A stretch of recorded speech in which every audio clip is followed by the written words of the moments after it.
Hello, hello. We can start. I think everybody's here that's supposed to be here today. So I would like to welcome you officially in the Polish Center of Mediterranean Archaeology of the University of Warsaw in Poland. I still represent Polish Center, even though it's like I am, it's actually the end of my term as the director here.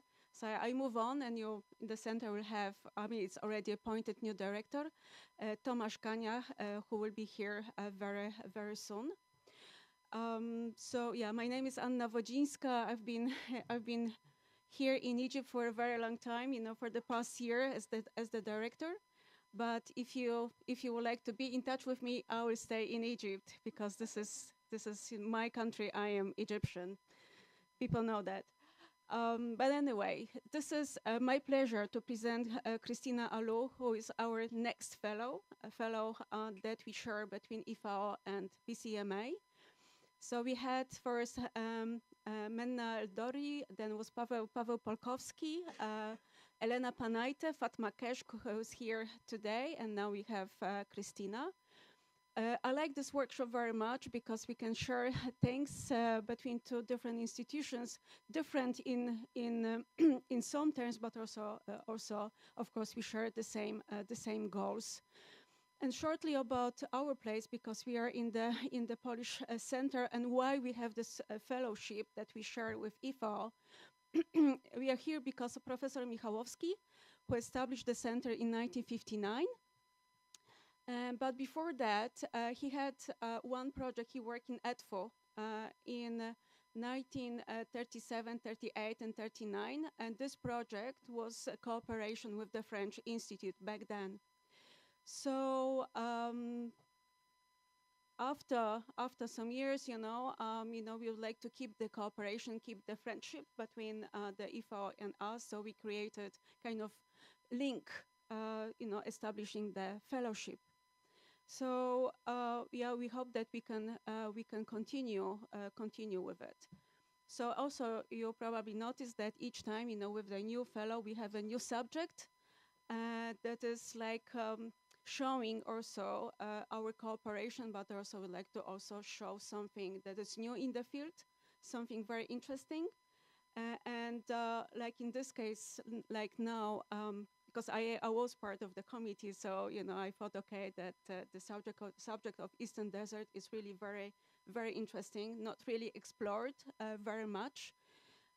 So for me, I've been working to Egypt for many, many years, but still, I realized that I don't know that much about Eastern Desert, about the placemaking, as the title of the conference, but like how people live there even now, how they think about the desert, if they are part of the community, if they're part of Egypt now, how they thought about themselves in this very rough context and environment. So I see many very interesting papers. I'm really looking forward to it. I'm sorry I cannot be here all the time because I'm in the middle of my own project. So I will try to jump and be at least partly here. But I see in the program that everything is very, very interesting. I'm really looking forward to it. So that's it from my side. I also ask Christina to say a few words now to introduce the subject. Thank you very much.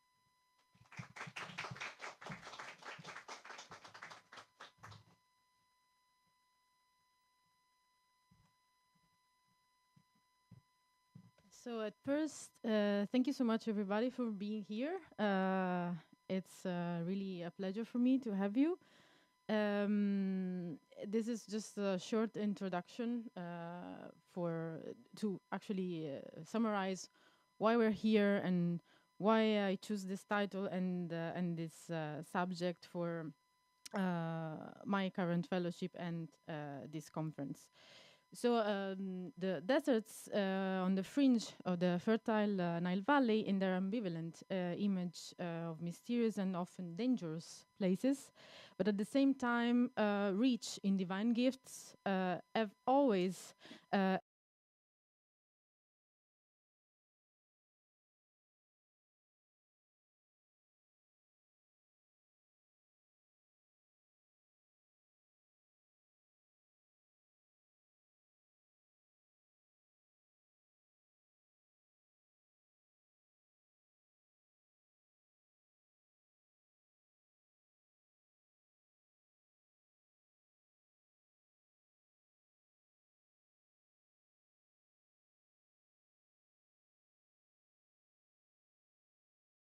scholars, so that for a long time, the surveys in the desert were mainly epigraphic surveys.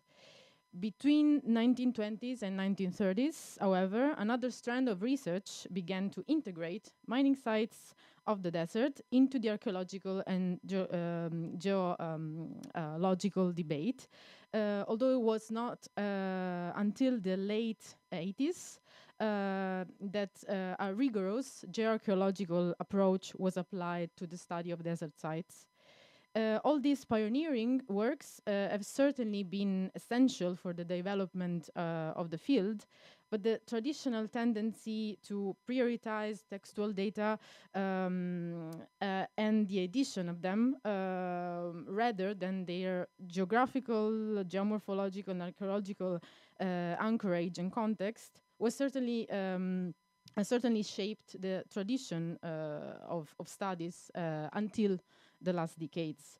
So this is why a landscape turn, if we want to call it like this, was necessary. And studies in this direction are more and more widespread.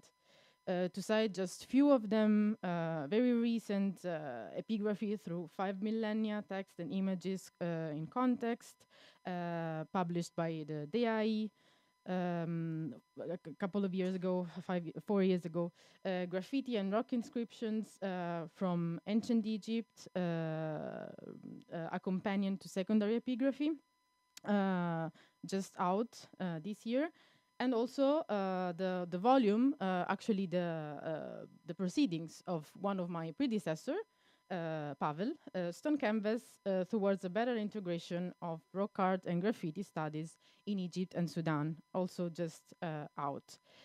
So why I used and we use the term landscape. Landscape emerged around the turn of the 16th century to denote a painting whose primary subject matter was natural scenery. So this influenced the theoretical use of the landscape concept for a while, being limited to indicate images which are created and read, implying observation and separation. But at the same time, we can be sure that the landscape is not something just to be looked at or thought about. It's not just an object of merely contemplation. It has ontological import because it is lived and it is lived in and through, it's mediated, it's worked on and it's altered, it's imbued with memories and meanings. This useful ambiguity of the word landscape, I like to call it ambiguity, encompassing both the conceptual and the physical, has inspired the idea behind this conference and will be, I think, its fil rouge. So landscape is actually made. And so we come to the idea of placemaking, both conceptually and physically through time. The processes of place naming, placemaking, understood as the social practice of defining places, creating mental maps between places, constructing shared meanings, in which the negotiation between people and places is in constant interplay. Sauer already in 1962, so way before the more recent and quoted theorist of landscape, like for example Ingold, which was actually very used in the archaeological debate about landscape. Sauer already called the landscape a palimpsest, meaning a layered and inscribed record of human activity in temporal and spatial terms. He said that we cannot form an idea of landscape except in terms of its time relations as well as its space relations. It is a continuous process of development, dissolution, replacement. So a conference on desert landscape cannot forget to include a longue durée approach. Just to conclude, the conference intends by bringing you all together, so a big number of scholars carrying out projects currently in the Eastern Desert, to make a step forward in the field of desert study in Egyptology by addressing some I hope, inspiring research questions. So what, for example, what guided and sometimes still guide the nomadic communities inhabiting the Eastern Desert to the choice and subsequent construction of both mental and physical desertscapes? What might have been the differentiation events behind several phenomena of apprehension and appropriation of the desert landscape? What processes are stimulated by the perception of the landscape, and what's at the basis of the familiarization process behind place naming and placemaking phenomena? And what material devices of appropriation, manipulation, separation of the landscape can be traced, and how they developed diachronically? What are the effects of the landscape of the exclusive or autonomous or shared use of it by more groups of different nature and origins and with different purpose? And at the end, how can we use new technologies or archival data to actually create a dialogue between the desertscape perception of the scholars, past and present, and the actual ancient Egyptian or nomads inhabiting the Eastern Desert? So I leave the floor to the first chairman of today to introduce the first session and the first keynote speaker. Thank you so much for being here again.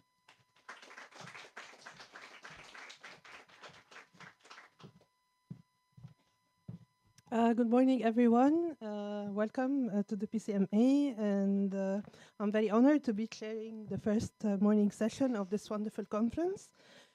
Please now be ready to listen to our first keynote lecture of this wonderful conference by Dr. Kate Liska, who is a professor of history and the Pamela and Benson Harrer Fellow, specializing in Egyptology at CSUSB California State University.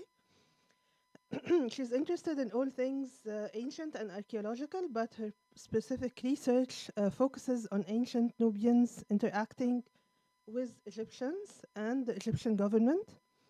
And Kate also directs the Wadi al-Hudi expedition to the Eastern Desert. And this archaeological and epigraphic project looks at ancient Egyptian mining activities, their organization, and individuals who participated in them, especially in light of ancient ethnicities.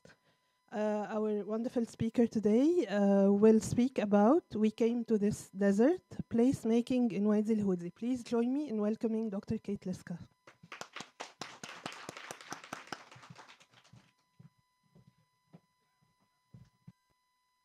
Good morning, everybody. It's really such a thrill to be here. Just let me get the presentation going quickly. I need to speak in the microphone for Zoom, correct? Yes. Okay.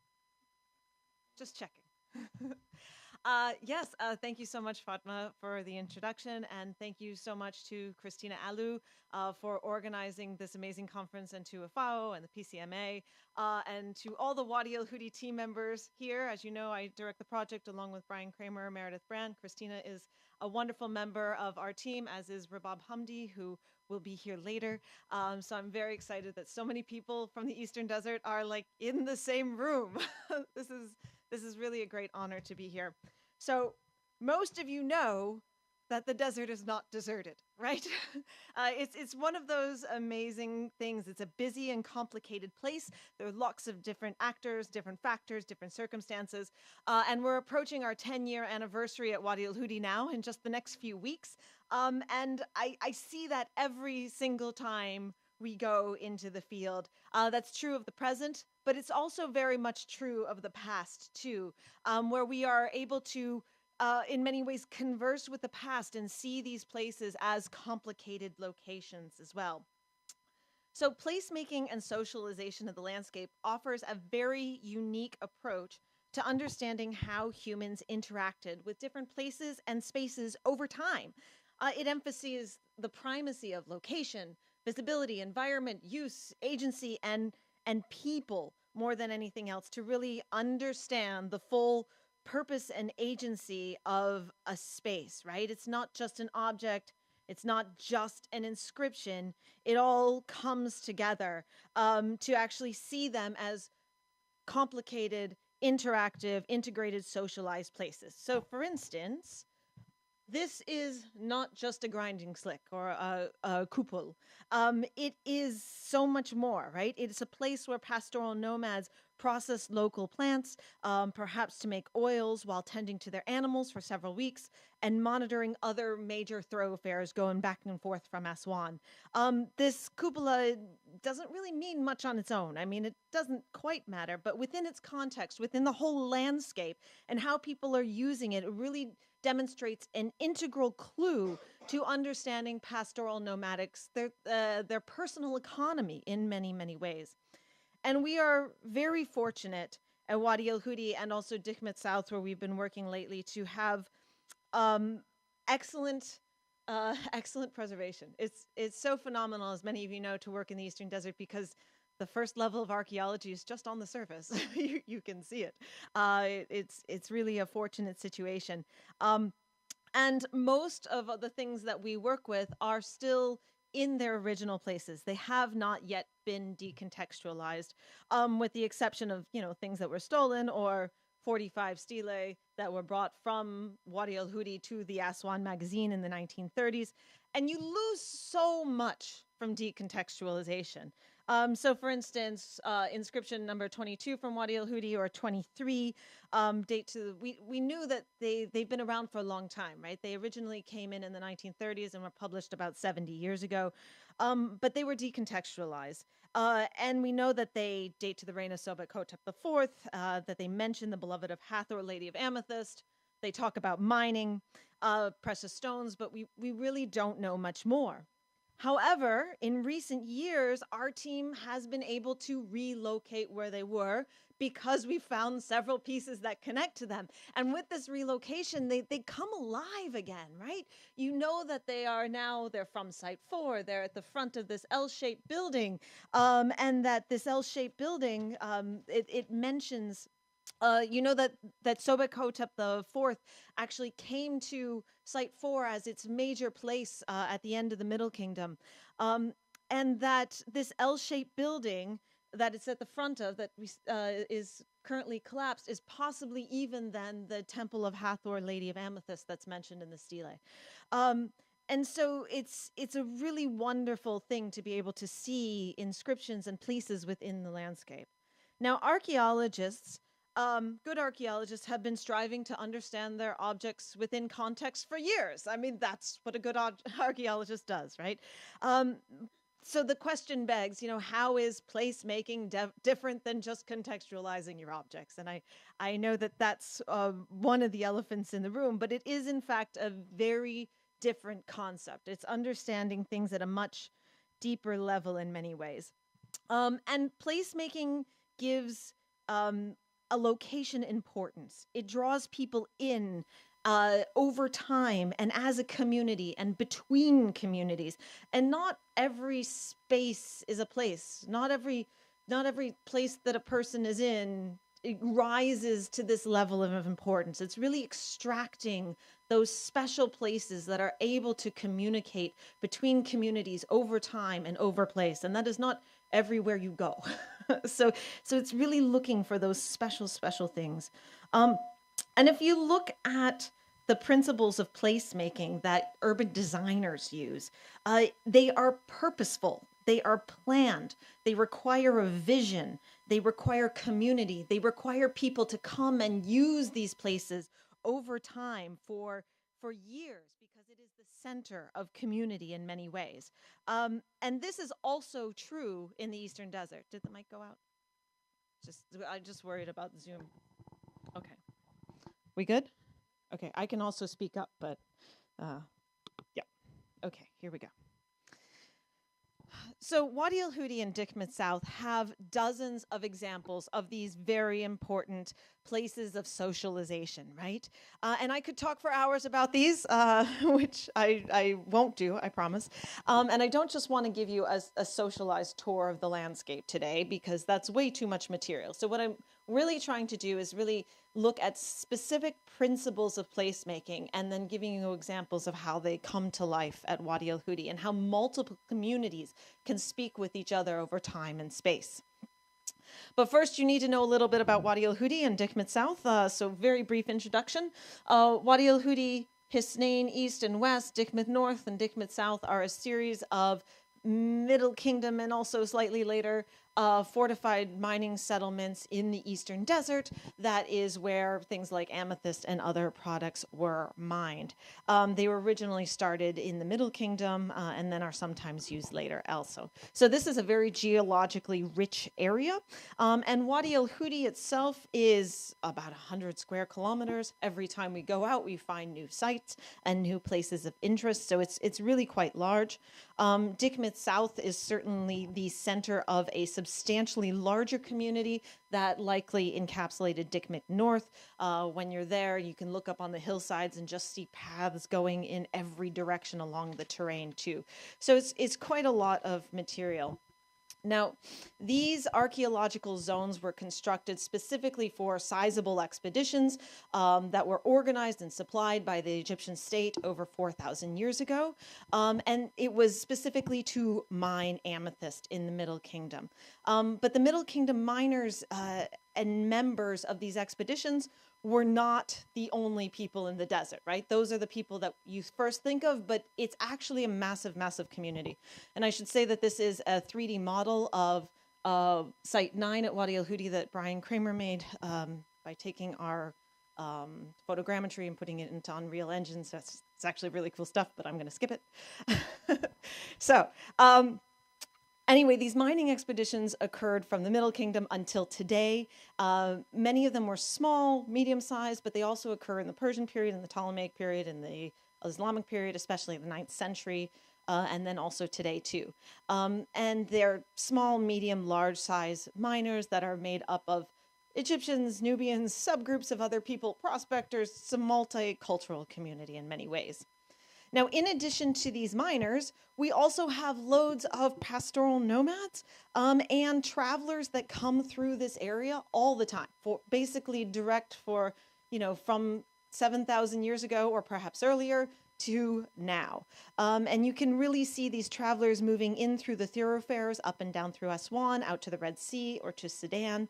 And these landscapes are really connected with places and communities over time. And in many ways, the past is speaking to the present.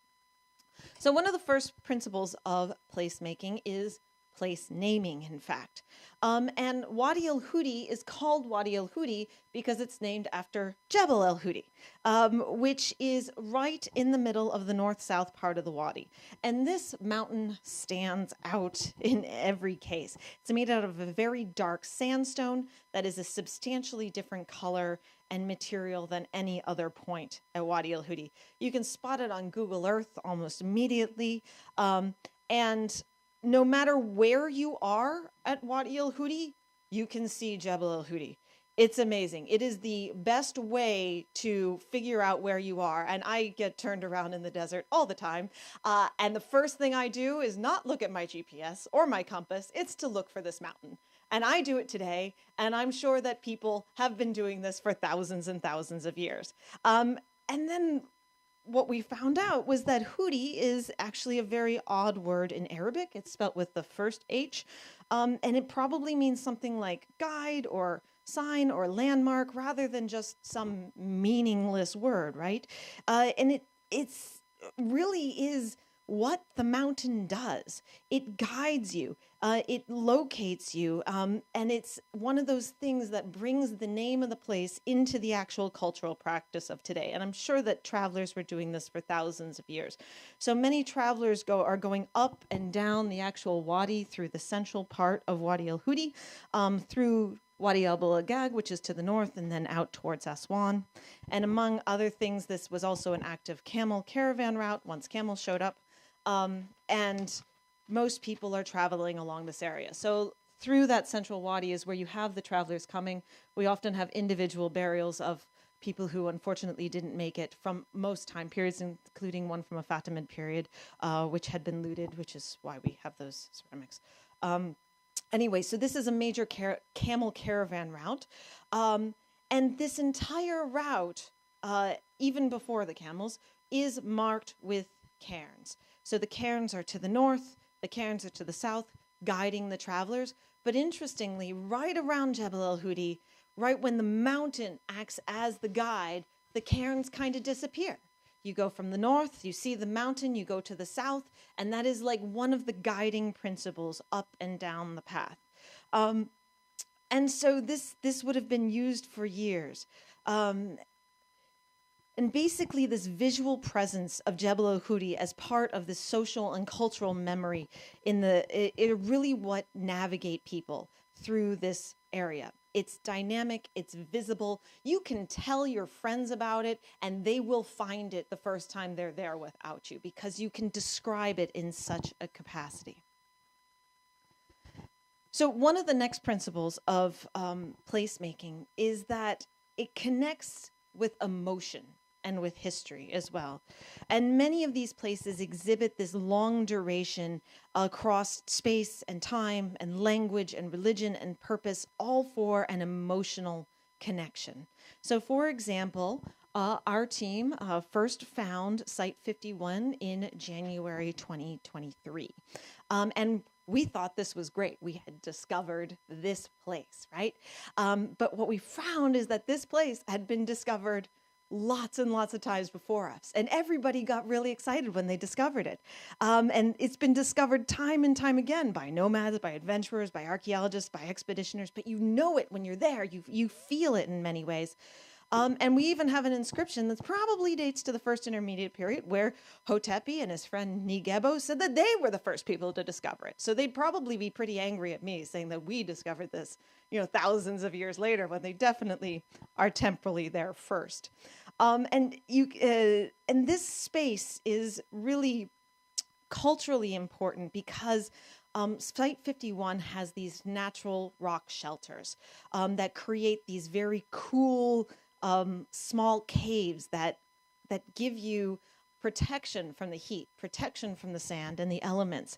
And it's definitely where pastoral nomads and travelers would shelter for short periods of time.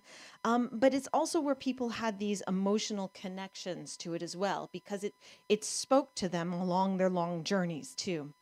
So for instance, we see this because we have dozens of rock inscriptions everywhere that probably date to various periods in time. They are on the surface, and they're basically connecting with you and having communications with you through time. So there's cows and wild animals and series of tally marks that would have been left by pastoral nomads. Of course, graffiti begets graffiti, right? It's the principles of geosemiotics, as Brian talked about in a different presentation. But it's this idea that if you see somebody having written on something, there's this draw. You want to do it too. Whether you do it or not is different, but the urge is always there, right? And I think many of you know that. And so people have scrawled on these rocks, leaving messages to everybody for thousands of years. And it doesn't stop. They are all over Site 51 from different places and different times, with people leaving their own mark. Many are hieroglyphs, hieroglyphic-inspired things, camel inscriptions.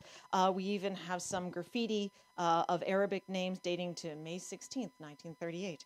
And then, as we'll learn from Brian's talk tomorrow, there was also another traveler who came to the Site 51 in the 1930s at some point. His name was Hans Joachim van der Esch, and he too discovered this place. And he too had an emotional connection to it. He was traveling through the desert with a series of Bishareen pastoral nomads, and they had to run from a sandstorm. And so they hid in these caves for 2 days while the sandstorm passed. But when the sandstorm finally passed, he talks about this emotional connection to people over time and place. He talks about it in his travel journal. And he took this photograph that you can see on the right as well. So you have this deep history, this sanctity, this connection with communities, and a natural protection over time and space.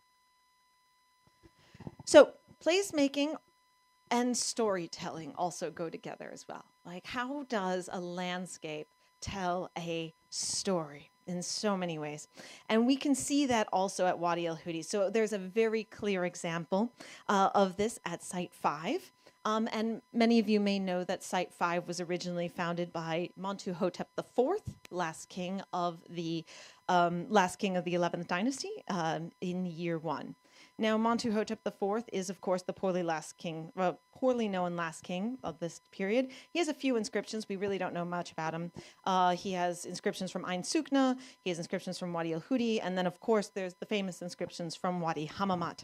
Now, in Wadi Hammamat, you have the famous ones from his vizier, guy by the name of Amenemhet, who then tells you about a series of miracles that he found in the desert. And surprise, surprise, Montuhotep's reign ends and Amenemhet I becomes king. I very much am on the side of he hosted a soft coup and basically took charge. I know that that's debated, but Montuhotep IV consequently is erased from basically every king list.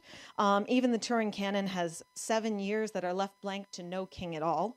And very importantly, there is this lovely inscription from Sirbit el-Khadim that mentions Montuhotep II, Montuhotep III, Amenemhet I, and Sinwazret I.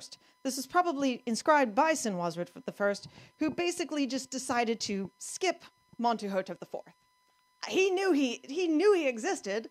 This is not forgetting him. This is leaving him out, right?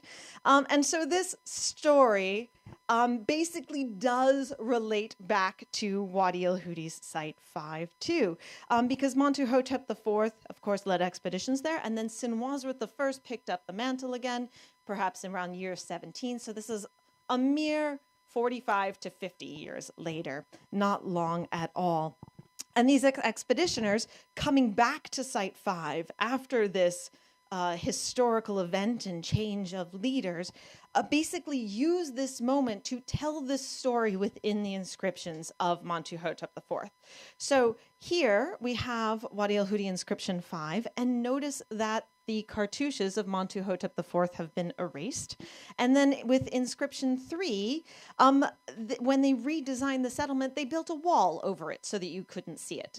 Ahmed Fakhri, the first person there, perhaps moved the stones of the wall so that we see it now, but it's right in that line, and that inscription of the king would have been essentially erased. And so this seems to have been purposely done, right? These inscriptions are located in very visible locations for the hundreds, if not more, workmen that were there. They're located in places that people would have had to have walked by, and you can clearly see the previous king being erased to the laborers, to the miners, by the current administration. And so you're getting this principle of storytelling and power within the landscape too. But there's also principles of topographies of power within placemaking as well. And we can really see this out at Wadi El Hudi. So within this landscape, within this, so one of the major thing about these inscriptions, especially the ones made by the kings and by the professionals and by the officials, they always put their inscriptions in places where they'd be seen. Anytime you have an official inscription, not somebody scrawling their name somewhere or a graffito, the official ones are always located in places people will walk by, that people will see, and people will feel the ambiance and the power of in many ways. And we do get that at Site 5. So along this path in the front, this was a very open location, and every single one of these green diamonds are essentially an inscription. So you can see that as standard laborers would travel to the left and to the right, they would have to pass by these official inscriptions, almost like billboards. They were things that they were supposed to feel. Even if they can't read, it doesn't matter. You can recognize a cartouche, you can recognize a bird, you can recognize neat handwriting done by a professional, and these are leaving images of power to the people below, images of authority. And these are very intentional things, leaving topographic elements. We also get that at Site 4. So at Site 4 in particular, it is a very cool location where the actual settlement is located within a valley, deep down below. But the mine, you have to walk up a hill to the side that you see there. It's about 4 meters. It's not very tall. So you basically live in the settlement, you walk up the hill, and you go to the amethyst mine. And then, of course, right along this path where people are walking frequently are these empty emplacements, where you have piles of rocks that have basically were built probably to hold things up. And I like to envision a lot of our decontextualized stelae perhaps coming from these specific locations. I don't know if this one in particular came from there, but you can imagine that they were taken in the 1930s out of these types of locations. And here too, you would have people walking past. At the top of the hill was a giant red granite stele that was perhaps erected on a mud brick plinth. Very weird to have mud brick where we don't have much water. So again, you get these small symbols of authority that people are walking past and walking by to keep the workers reminded of their place as well. And then we also found this inscription just in 2021. Notice it is a soldier. He has a lovely axe, he has a feather, he has a shield, but there's no actual hieroglyphs on it.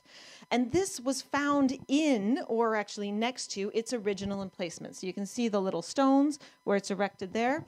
But it's about, again, 4 meters up a hill, and it's overlooking a space where workmen would have likely have worked. There's a lot of broken pottery there, a lot of different types of sherds, and you can almost envision that workmen would take these stones from the mine, come out to the area at the base of the hill, and break apart the stones in that zone.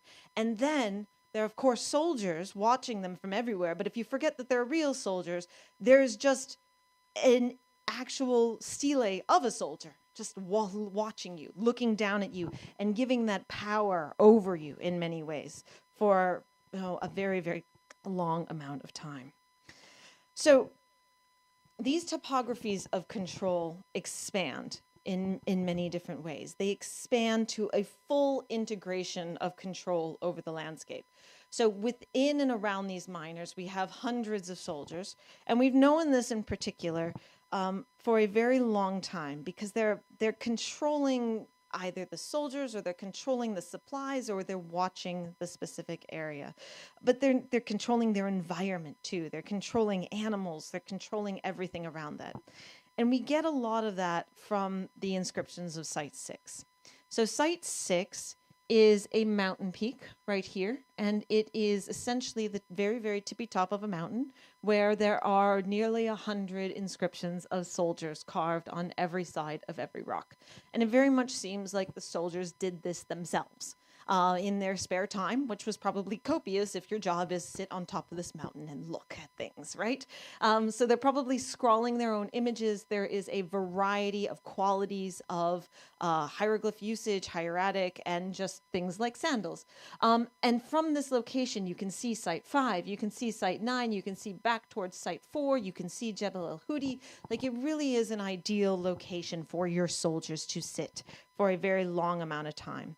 But their images are in many ways using soldier inscriptions to control the present, right? They're controlling the whole landscape around them in real time, but they're also controlling the future. If you draw an inscription, it is liminally supposed to last. It's liminally supposed to magically come alive again so that they're always there.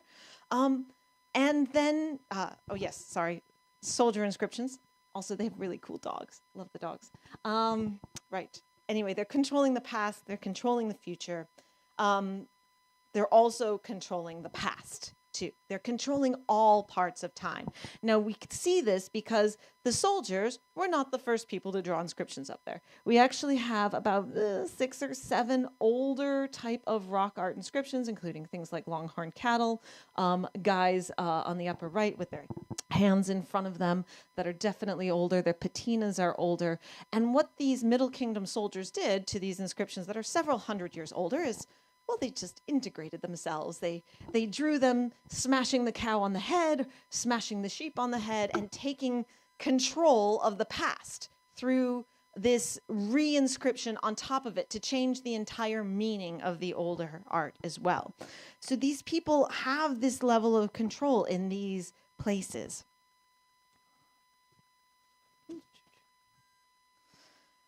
But Site 6 is not the only place where we get these soldier inscriptions. And Site 6 was certainly not the only place where soldiers controlled the entire vast area. When you start looking for them, you can see these soldier inscriptions in other locations that very much are places of surveillance. They're on big boulders you could sit on as people would walk by. They make perfect surveillance points. So it seems like as these soldiers went to other locations within their networks, they would also sometimes draw their little soldier inscriptions. We, of course, see this in the Semna dispatches. We see this in Lower Nubia with all of the rock shelters around the major Middle Kingdom forts as well. So it's not surprising that they, in fact, set out an entire network across this entire landscape to, in fact, create this type of thing. So we have them at Site 5, but we've also found soldier inscriptions at Site 4, as I showed you earlier. Site 27. Site 27 is not very impressive. It's a hut at the top of a hill. That's it. But it had this really cool little soldier inscription. And then you can see, oh, you have the sight line to Site 4. You can see out to Jebel El Hudi. You can see all these other locations. Adel Khalani and the SCA also found a similar soldier inscription over near Site 13. So it really seems like the people, even though they're specifically working at 4, 5, and 9, all on the east side, that the soldier network perhaps continued over the vast amount of the landscape. They are taking control of the whole space while they're there.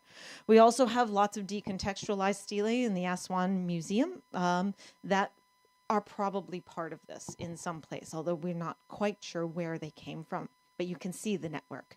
And if you start to look for places of things like small huts at the end of paths with great sight lines that work into this larger network, you can see them absolutely everywhere, even over onto Jebel El Hudi, to Site 2, just watching the entire landscape and taking power and control through the controlling of this place. Placemaking can also be related to religion and created with a topography of religion. There are some natural landscapes that are innately powerful, and people can envision and create them to be like shrines or sanctuaries connected with religion.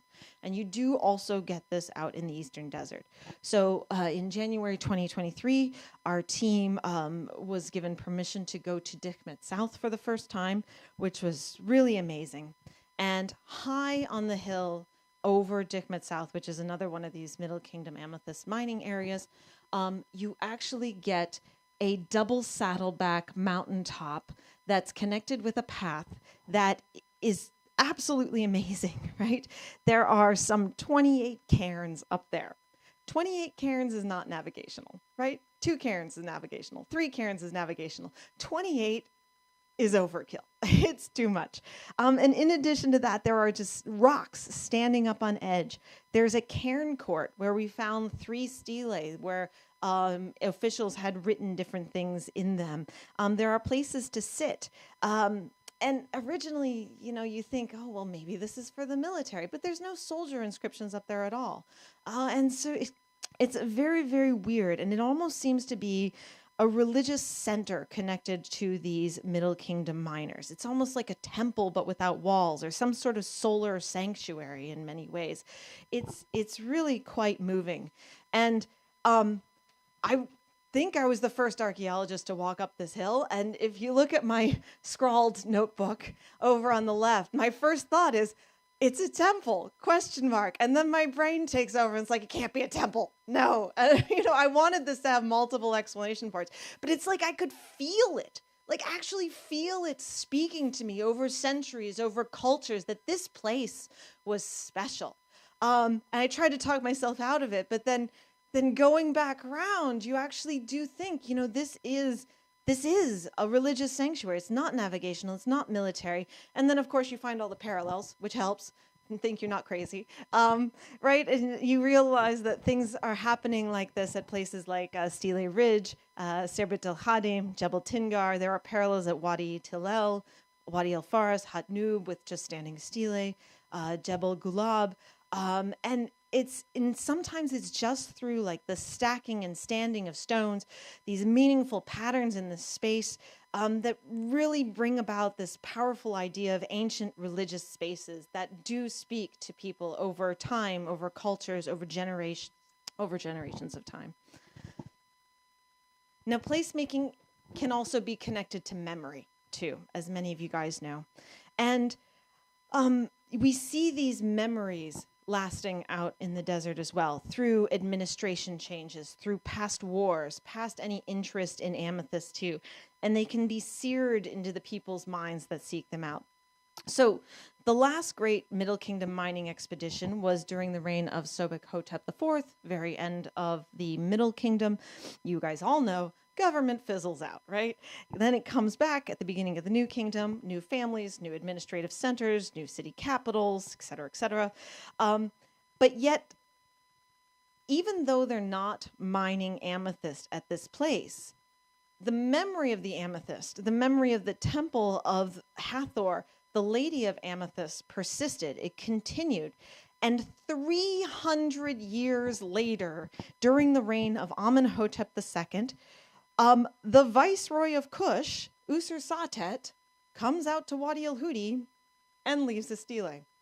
We have not yet found a single piece of New Kingdom pottery. I mean, maybe it's there. We haven't figured it out, seen it yet. They did not reopen the amethyst mines. So right now, our only New Kingdom object is a stele of a viceroy. It's pretty mind-blowing in many ways, that he felt the need that even though these amethyst mines were not reopened, to come out, to see Hathor, to leave his mark of jurisdiction out onto the landscape.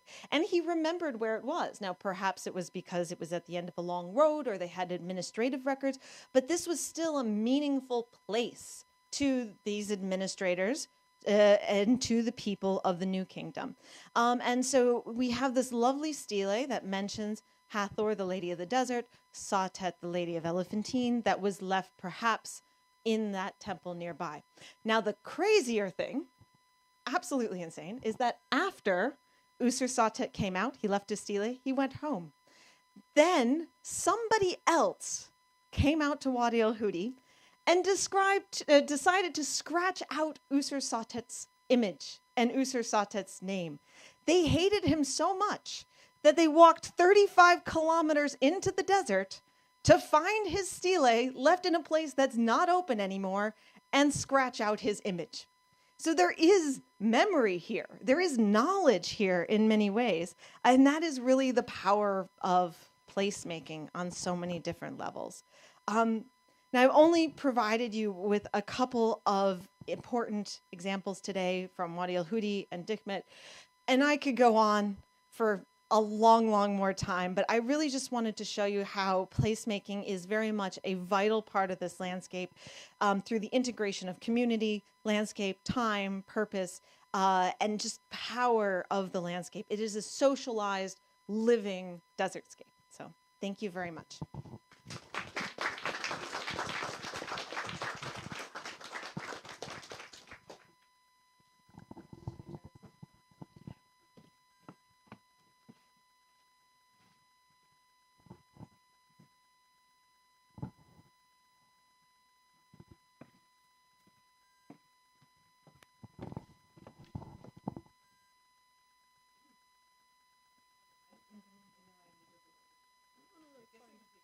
Thank you.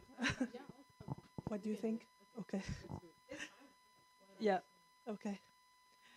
Thank you so much, Kate. It was really brilliant, and I think we could have never had a better start for this wonderful conference. Myself, I have so many questions, but we have some minutes before the start of the first session. So I would like to invite our audience for 1 or 2 questions for Kate. Yes? Can you speak up, please?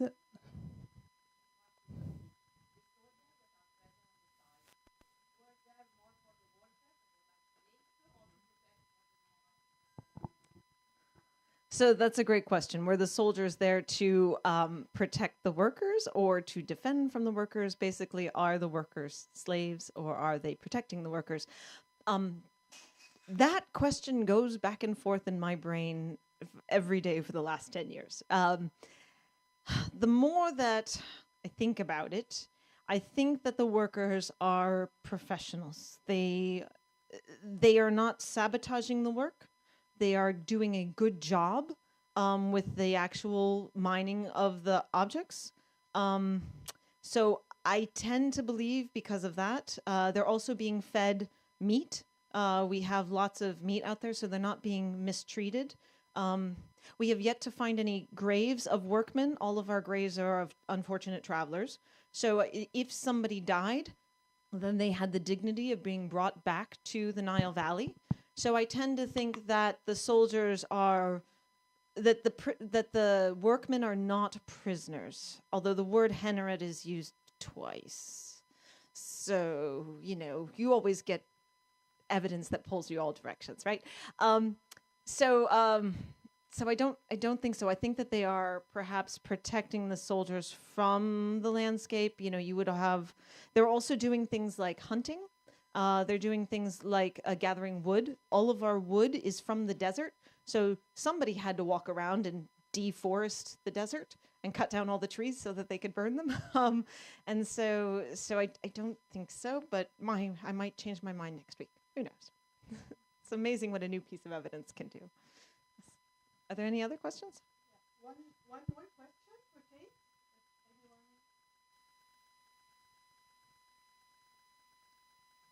Yeah. Okay, Muhammad, please go ahead. Thank you very much for the very wonderful presentation. Okay. Is it the case that you were able to identify different nomadic groups integrated into this series of Egyptian sites? Yes, that's a great question. So am I able to identify various nomadic groups integrated into these Egyptian sites? Just in the last 2 years, we've expanded our survey out into the actual wadi and rather than by the mining sites. And we have found lots and lots of evidence for nomads. Site 51, I mentioned it briefly.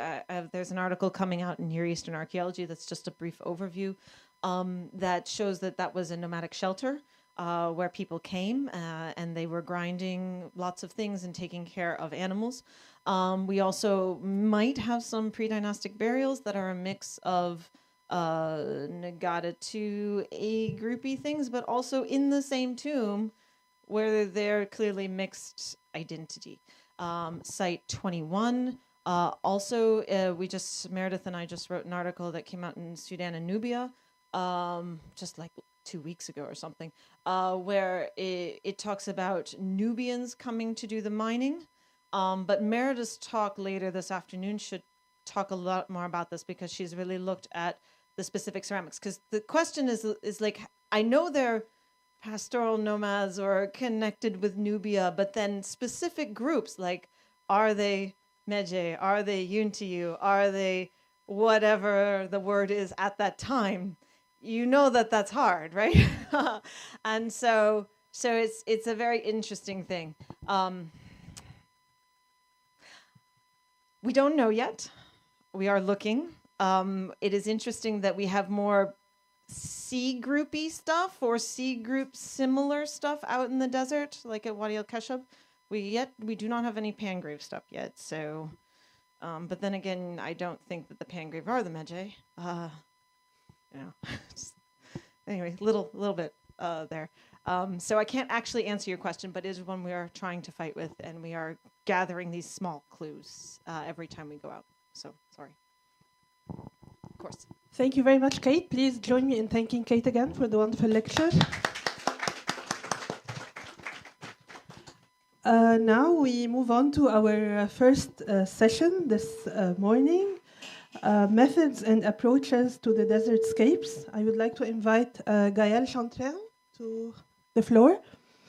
Gaëlle Chantrin is professor of Egyptology at UC Louvain. She's particularly interested in the diachronic evolution of language and writing and in contacts between Egypt, the Near East, and Africa. Today, Gaëlle's talk is about From Deserts and Back, Shifting Borders of Space Conceptualization in Ancient Egyptian. Thank you. The floor is yours.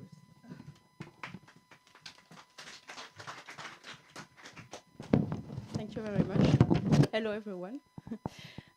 Yeah, so thank you for an introduction. And I will talk about space conceptualization. So we'll start with something that is more, well, linguistic, I would say, in a way. So I will talk about basically how this conceptualization realized in the lexicon, but mostly in the use of determinatives / classifiers. I personally call them classifiers, but I know that in Egyptology usually it's determinatives. And before starting, I will actually talk about a few classification strategies that arise mostly in the New Kingdom. That's a bit different from what happens before. So we have several strategies, and the first one is called composed classification. So that means that instead of one single classifier, several can be combined. And that it can decompose the meaning of the lexeme in different features. And most often they are actually combined in the same order. So you have a very general classifier, which is the last one of the word, and then one that gives you a precision on the nature of the item within a larger category. And this one is placed before the very general one. It's also possible to have just a composition of feature, so you don't necessarily need a taxonomy. Something that we'll see mostly for verbs, actually.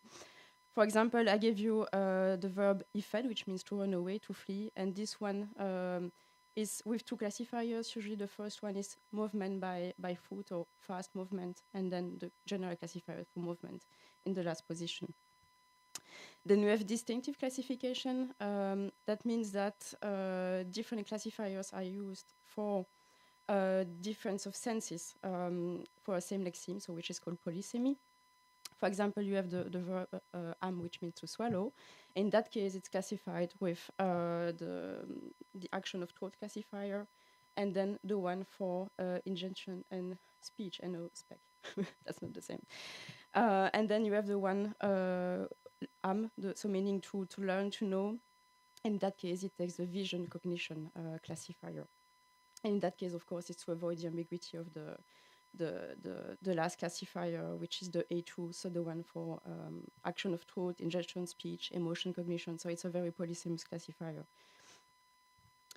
And then finally, we have alternative classification, which means that for a same lexeme with the same meaning, you can also have different classifiers. And then usually the goal of that is to reflect a specific connotation in the meaning of the word by selecting different semantic features in the semantics of that word. So in that case, it does not reflect a polysemy. I know that this has nothing to do with desertscape, but just to introduce my talk. So I give you the example of chet, which means to argue. And yeah, I just realized that actually you cannot see the last part because of the sharing screen, but it's okay. So in chet, you can classify it in terms of opposition plus, oops. No, it's okay. Yeah. No, it's all right, I think. In most cases, I will just describe. Chet can be composed classification with opposition plus activity, so you can argue in terms of being in opposition with someone and then like literally fight against that person. Then you have opposition plus speech, and then you can also have, and that's the one you cannot see, is the one with the elephant tusk, which is the classifier for externalizing something or speaking loud and then speech. So arguing is also speaking out loud against someone. Anyways, today I will focus on the N25 classifier, so is the one of the three hills that you know very well. And I looked at attestation in the Ramses corpus and the Tieli corpus. So mostly text from the New Kingdom and the third intermediate period. And we see how this classifier actually alternates with other classifiers or can be composed with other ones and in what kind of context. So I have three starting questions for my talk today. So which are the cases in which one finds this desert classifier in a non-desert context. In other words, what are the semantic extensions toward other domains? Then for words that are not primarily written with this classifier, when does the spelling with the N25, so the desert classifier, occurs in alternative or in composition? And then for words that are actually primarily written with this N25, what are the cases in which these words take another classifier, again, as an alternative or in composition? So for the first question, we find the N25 classifier for words that belong to the desert domain, that's no surprise, but also for words that are directly or indirectly linked to the desertscape through several transdomain conceptual extensions. So it's a classifier that is actually highly polysemous, which is the case for all these very general classifiers, which are called superordinate in taxonomy, especially from the New Kingdom onwards. So there is a tendency to have this very general classifier very much used from the New Kingdom, especially the Ramesside period, and especially in hieratic, actually. So when we do a systematic search on that classifier, what can we see? And to what lexemes and which domains does it apply? Well, to desert, of course, hilly landscape, funerary realm, anything that is foreign or rather outside of the Nile Valley or outside of Egyptian influence or political influence. It also applies to some material that you can find in the desert, for example, stone. You can find it for liminal or secluded or sacred space, and also for delimited space in general, in some context. I'll come back to this later. I don't remember if there was another one. I cannot see it, but hopefully not. For my question too, so for words that are not primarily written with N25, when does the N25 spelling occur? So this applies to cases in which N25 is used to add a specific contextual connotation, so as an alternative or in composition with other classifiers, as I said. And the first one is in Desher, sacred. So Desher is usually written with the Y1 classifier or the Y1 and G7, but there are cases in which it is actually written with N25 as well, and this usually refers to a land or space related lexeme. You have this, for example, in Tat Desher, so sacred land, or Wat Desher, the sacred path. And I give you an example here. And the interesting thing is that you can also have these words written without the N25 classifier. But when you have the N25 classifier for Desher, it always applies to a land or a space. So this is spatial meaning, the connotation that is conveyed. We also have one attestation. I say one because it's really one attestation of Desher with the N23 classifier, so the one of the irrigation canal. For example, it's in the word Hut Desheret, so sacred temple. And in that case, it conveys the sense of a delimited space, a perimeter, so the perimeter of the temple in that respect. So it's actually pretty interesting because that's the only one attestation I could find. I'm not saying it's the only one in general because perhaps it was not in my corpus, but I looked at quite a few texts and it's actually the only one I could find with that classifier for Desher. The spelling of sacred place is systematized in the word Desheret, which designates Der el Bahari, and the word that takes N25 as classifier most of the time and sometimes alternate with Y1. In one case, though, N25 is also combined with the O1 classifier, so the one of the house, and this, without surprise, is when it actually designates the speos temple, so a closed indoor space. So this O1 classifier is for all words that relate to closed or indoor space. Just for a little background story, I actually looked at all of these classifiers because this is one of my main research focus, and I really look at them systematically to see to which lexemes they apply and in which context. So I have a very good overview of that, actually. And so for some of them, including the tusk that I was talking about before that you couldn't see, it's actually something that I think has never been said, that it can apply to anything that has to do with outreach and speaking out loud and so on. And I don't think that it has been said before. Or perhaps I'm mistaken, but at least I don't think so. So in that case, you have that combination of feature between well, desert or liminal space plus indoor space or space. Another example is Gatuat or Gaut, also translated sometimes, which means narrow pass. It's not a very common word. We have a few attestations of that. And most often, it is written just with the logogram or / classifier N31, so the one of the path. But in some cases, it can be combined with other classifiers, mostly the N23, the one for delimited space, which makes sense. And also sometimes the N25, when it refers to topography, so hilly landscape, and also to the narrowness or something. So the example that I gave you, we're talking about a pass, so a very narrow pass in the hills. And you see that you have this combination of classifiers with the pass itself, the delimited space plus desert hills. Yeah, this one is also interesting. It combines not the pass classifier in this case, so not the N31, but the O37. And in my opinion, might be just a mistake, a spelling mistake, because basically the two signs very much look alike. In hieroglyphic, in hieratic, not that much, but in hieroglyphic, they could be mistaken, let's say. So that's just an hypothesis. But since it occurs a couple of times, I thought it would be nice to show it. Then we have the example of yat, which means place or mound. I mean, initially mound and then became place in a more general way. And yat can be written with a large panel of classifiers with or without nuance of connotation.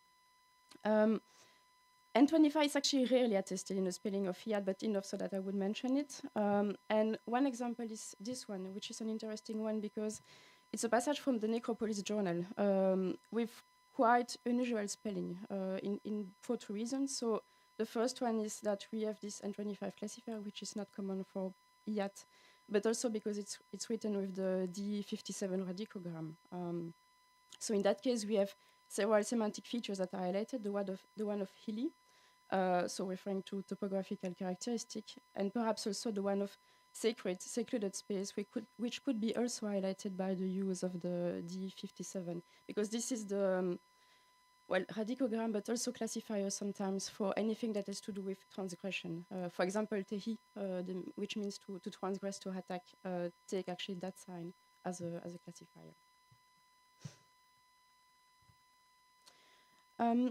The word yet is also found exceptionally with the classifier 049, so the one of the city usually is described as this, which refers in that case to the created, organized world assimilated to Egypt and its boundaries, perhaps at the 4 cardinal points. So this is what the example is about, and it's the only attestation I could find of yat with that classifier. So in that case, there is clearly a specific connotation referring to organized world and well-delimited world, as it would be conceptualized.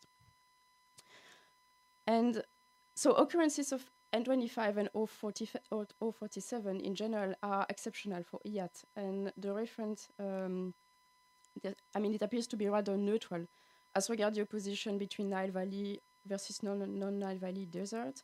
So usually we have more the mound classifier and also just the delimited space. So this classifier is actually interesting, the one of the delimited space, because I will come back to this later, but basically it chose to share the feature of limit with the one of 25, so the desert classifier. But then at times, as times goes, this becomes the main space classifier in the sense that anything that is delimited can be classified basically with the N23. So it's a very nice semantic evolution that we see from irrigated land in the beginning to general space classifier. And if you think about it, there is no word for space actually in Egyptian, but you have that classifier that can apply to almost every word in the end. I mean, space-related word, of course. Yeah, and another very rare alternative classification for IAT is the sign 039, so which designate anything made of stone. And this one is sometimes attested when IAT refers not to a mound per se, but to a sanctuary. So one of the semantic extensions that we have from a sacred place or sacred mound, which is the example I gave you here. So in that case, you have delimited space plus made of stone for the idea of a sanctuary being built or something made by man. Yeah, and for the same nuance, we have a last classifier, which is the one of closed indoor space, still for yat. I really like that word, apparently. In that case, it is yati, so literally the two months, so it's a very specific place. And you see that it takes actually the two classifiers for the initial dual. Now I go to my third question. So for words that are actually primarily written with N25, so the ones that usually take N25, what are the cases in which these words take other classifiers? So when do they actually let down our N25 classifier? About that, there is a good summary of the state of the art that was given by Julian Cooper, who is here, who talked about the opposition / complementarity between N25 and O49. So within and outside of Nile Valley. And as you all know, N25 is also increasingly grouped with T14, so the Trostick classifier, which was also very well described by Niv Allen a few years ago. I'm not going to talk about that because, well, that's been very much debated, but 5 minutes, okay, I think I can make it. So in the New Kingdom, and especially from the 21st dynasty, some toponyms actually add the city classifier to N25, and this occurs in very specific contexts. So it's usually when these place names are seen as being under Egyptian influence, and we have many similarities in these spellings, literally from that period. So we have that in the onomastic of Amenemope, when Amun, the Telofu, and so on. And I think there is also something to look at in the sense that lots of texts coming from El Hibe have that kind of classification pattern. We also find it in Cyprus. So I give you the Iris example here, where you will see the Trostick, the N25, and the city classifier. Same thing for Byblos. I go a bit faster. That's examples that you know well. Also, Kush is found written with the O49 from the 21st, 22nd dynasty again. So there was this very recurring pattern of like very specific time frame. And this is actually interesting because it's an example from oracular text. And it's something that you find in the oracular text, that you have all these place names that are combined together. And basically, the fact of listing all of them is supposed to give universal protection to the beneficiary of the text. And you can see that they are all written with both the N25 and the O49, except for Egypt, Kemet, that is written only with the O49 classifier. So all the other ones referring to like foreign place names are still seen under Egyptian influence, but also at the same time qualified as foreign. Also, there is one case in which N25 can be replaced with O49, and this is a rare case of the Sheret Desert, which is written in that case with the O49 classifier in a very specific context. It's when the king actually turns desert into administrated land, and that for that occasion, he uses the classifier O49. That I will, I think, skip because it was about the 4 cardinal points that can be written with both again.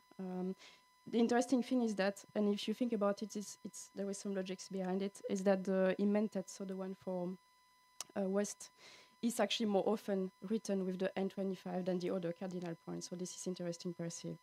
The other ones just take very often the delimited space alone. So there is this increasing presence of the N23 I told you before in the spellings of the cardinal points, and that's something that you can see very clearly going into the New Kingdom, and then toward the end of New Kingdom, third intermediate period, that they tend to really replace the feature of liminal plus foreign with the one of only liminal. So this is also something interesting conceptually to think about.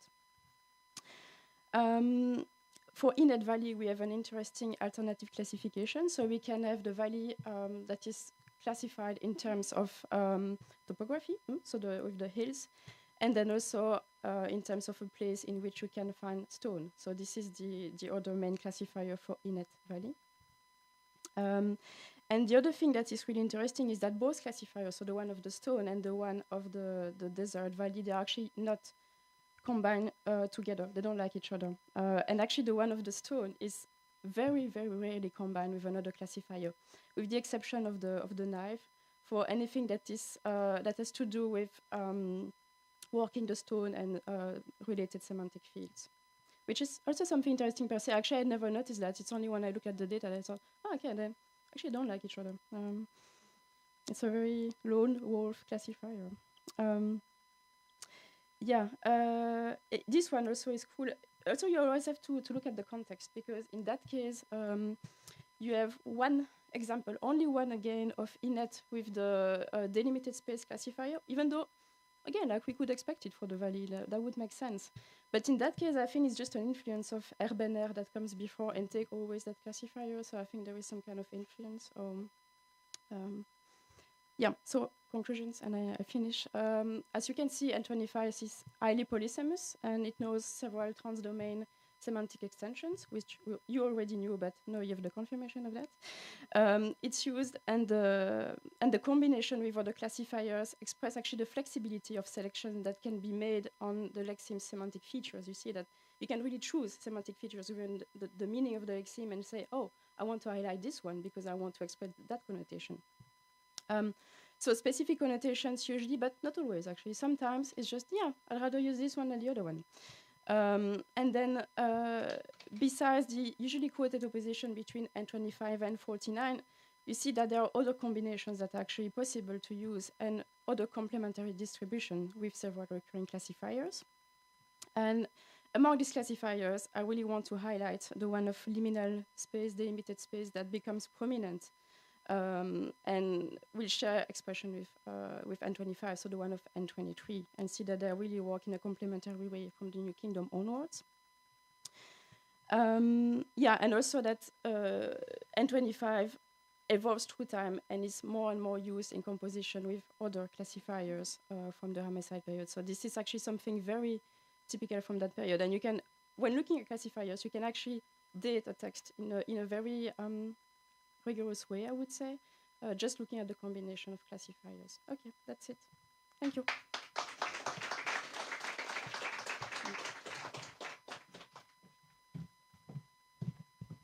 Thank you very much, Gael, for your talk. I would like to invite the audience to keep your questions for the discussion by the end of this morning session. So please note down all your thoughts and questions for the discussion, and don't forget. Now I would like to invite our next speaker who is online. Antonio, are you here? Please show up. Great. So our next speaker is Dr. Antonio Munoz Herrera, who is an archaeologist and Egyptologist specialized in landscape and cognitive archaeology and cultural memory of ancient Egypt. He is currently working at C2 Project Luxor. Dr. Antonio's talk today is about the phenomenological civilizing process, a 4E cognition approach to the desertscape role in ancient Egyptian cultural development. Please welcome Antonio. Thank you. No, I have the permission. Yeah. Can you see the presentation? Yes.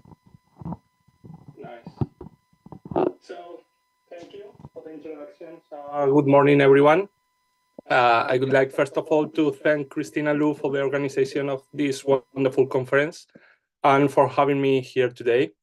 Although my teaching duties prevent me from being with you today, I appreciate the opportunity to share some ideas related to the research I conducted for my recently PhD. My research focused on environments that are currently desertic, but were not always so. From my perspective, these environments represent the starting point of a series of civilizational developments that ultimately culminated in what we call Egyptian civilization.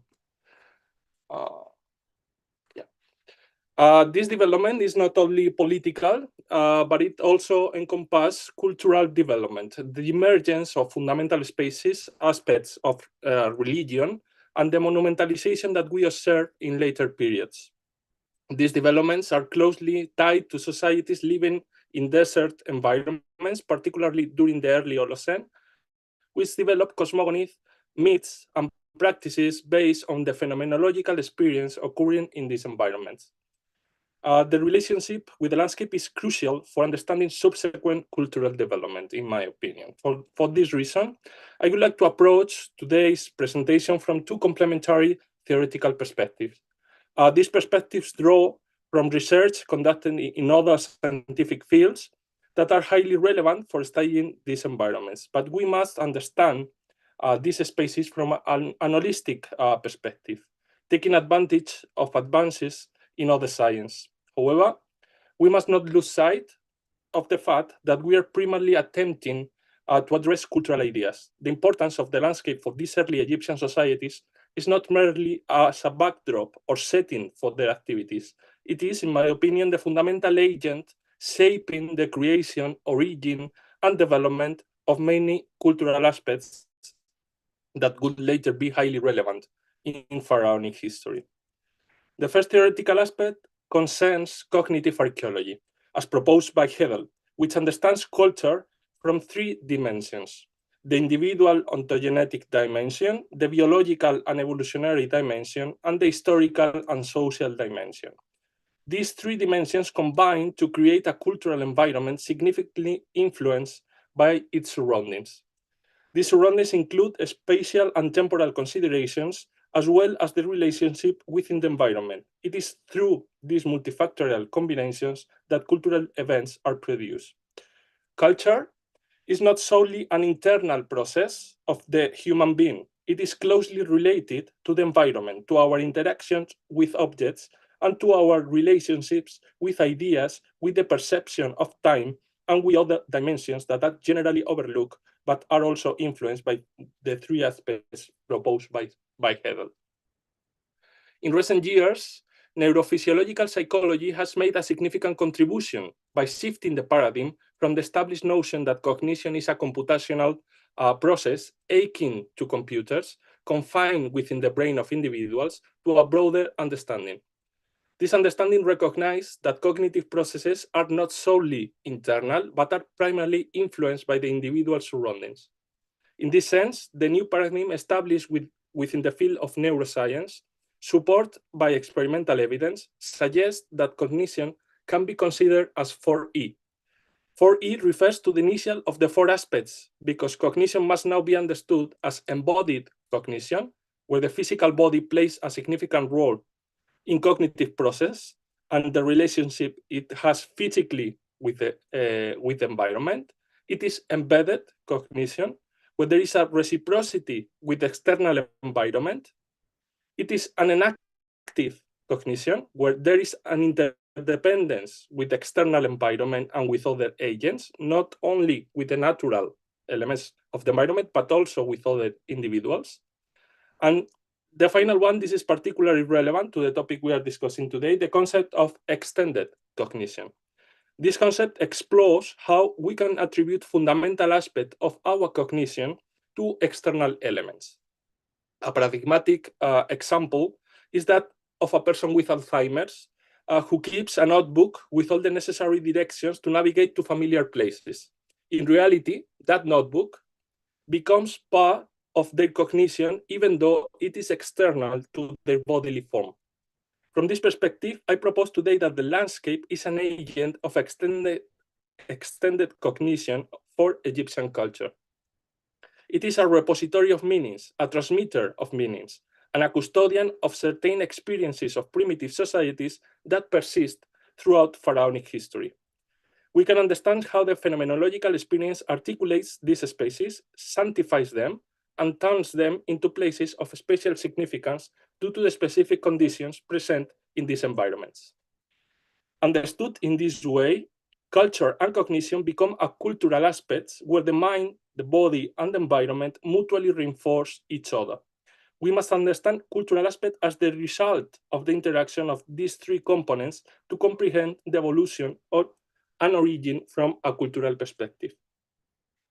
The second theoretical aspect will be the anthropological aspect, which I will divide it into three branches because I find them very useful in their application. These branches have traditionally dealt with cultural aspect not only of antiquity, but also of other periods, and are essentially for our understanding. The first aspect is the so-called phenomenology of religion, whose perhaps principal study was carried out by Mircea Eliade. And in this sense, we understand the phenomenology of religion as the aspect directly related to the religious experience and experience of the sacred. This is particularly relevant to the presentation I want to share with you today, and has to do precisely with the idea of occupying spaces. For Eliade, occupying a space is essentially made it sacred. And this consecration can only be achieved by performing, repeating the initial cosmogony that exists within that society's mythological religious realm. In other words, for these societies, there is no distinction between the aspect of reality and the aspect of the sacred. Everything sacred is real, and what is not sacred belongs to the external, to the disordered chaos of the world. Therefore, when a society occupies a space, whether permanently or even seasonally, what it's doing is consecrating it through its relationship with primitive cosmogonies. On the other hand, classical structuralism, maybe, of course, you know, which we could trace back to Durkheim, but whose main proponent is, as you already know, Lévi-Strauss, suggests the existence of an underlying structure in the cognitive ideas and cultural development of societies. In this sense, I use the structuralist aspect, understanding that there is a similar behavior in all these structures, and that these societies react to certain factors that develop in the landscape in the same way. Finally, the aspect of anthropological sociology, from Norbert Elias, who proposed sociogenetic processes, to Greber and Gruengrove in their latest book, The Dawn of Everything, where they propose, in a way, the process of schizogenesis that will occur. Interesting from the perspective of this theoretical stance, I'm particularly interested in seasonal settlement patterns. That is, how seasonal settlement patterns lead to social and cultural variation, and in some cases, as proposed by Greber and Gruengrove, and also, by the way, by Lévi-Strauss, how they lead to the construction of monumental structures. There seems to be an underlying structure whereby societies with a seasonal settlement pattern end up producing monumental works that serve as reference points in the environment. This is a key element for the relationship with space and the relationship with their own ideas and thought processes. Studying all of this from the perspective of early Holocene societies is particularly interesting to me because, from my point of view, that is where the cultural roots of what we later see in the Nile Valley lie. In both the Western and Eastern deserts, we can identify a series of foundational nuclei of Egyptian culture and recognize a series of elements that are very present. This is especially relevant because we are in a changing environment. Since the onset of the Sahara's desiccation in the 9th millennium, we find ourselves in a terrain that is now desert, but was then part of a savanna environment. Tribes and social groups were distributed quite heterogeneously throughout the territory, seeking pastures, where seasonal rains and seasonal lakes were fundamental. The societies were developing their understanding of the environment. We had seasonal rains, seasonal lakes, desert routes, a society based on pastoralism and gathering, all of which gave rise to seasonal settlement patterns and cultural schizogenesis processes that would develop throughout this environment, culminating in a series of more or less common ideas that we can easily recognize throughout the Saharan area, as we can see in the representations from Gilf Kebir, the Trajori Cave in Libya, or the Egyptian canon. There is a series of ideas already present, along with the development of a cosmogony related to these environments, a product of the phenomenological experience occurring in these societies. This experience is unfolding in these environments and leading to the sanctification of these spaces for the experience of what Rudolf Otto called tremendum et fascinans, the appearance of the extraordinary. Where there is a desert, a lake appears, the vegetation grows, and life emerges as magic, as divine appearance. In this way, when we look at sites like Gilf Kebir, what we see is the petrification of a series of ideas that are already beginning to be present on that, and that we can subsequently recognize in the pharaonic environments, but which are already clearly present in what we consider desert environments. For example, in the Eastern Desert, at the Wadi Kasab site, we found a series of characteristic burials and tumuli that may be the origin of burial forms that occur in later periods. Especially notable are the burials of cattle and bovines, which are very prominent, and we will later see at Natta Playa in a series of tumuli. The burial practices appear to remain relatively stable until the arrival of El Kab, where we find burial patterns very similar to this. We can see how stone alignments and celestial observations process are already present, or seem to be present, in these chronologies and in these societies. These societies exhibit a very active awareness of their environment and a recognition of necessary landscape patterns for the group's survival. During Sahara's desiccation, they were forced to recognize certain places where there would be a seasonal lake, where seasonal rains will occur, and where vegetation will grow at certain times of the year. All of this led to a sense of sacredness due to the cyclical repetition of these phenomenological behaviors in the environment. Another example is Gilf Kebir, where beyond the well-known cave paintings in Wadi Shura caves, we find at the upper part of the plateau small stone alignments, a small tumuli and a small group of stones that indicate a more or less common behavior throughout this geographic element under probably common mythological ideas. We even find small chapels developed on the upper part of Gilf Kebir, which are sometimes overlooked due to the importance of cave art, but remain significant as they are located on the top of these mountains. Even at Gebel Ramla, consider the presence of paleo lakes and the importance of recognizing these spaces. Again, the nearby mountain and this Inselberg, these isolated mountains, are actually landmarks in the landscape, as one of our colleagues refers earlier. Starting points for routes or final points of routes. In my opinion, what we call extended mind is carried out here. Symbolic meanings are attributed to these landscape points because they help recognize routes, settlement places, and are essential for the group's survival. There are several key landscape elements: the mountain, water, wadis as access points to the valley and exits to the desert, and these structural landscape elements remain in the minds of these societies and will lead to their sanctification. In this period, we can precisely see the realization of this, where a tumulus is nothing but a small-scale reproduction of a mountain, but in the pharaonic period, it will reach its maximum monumentalization.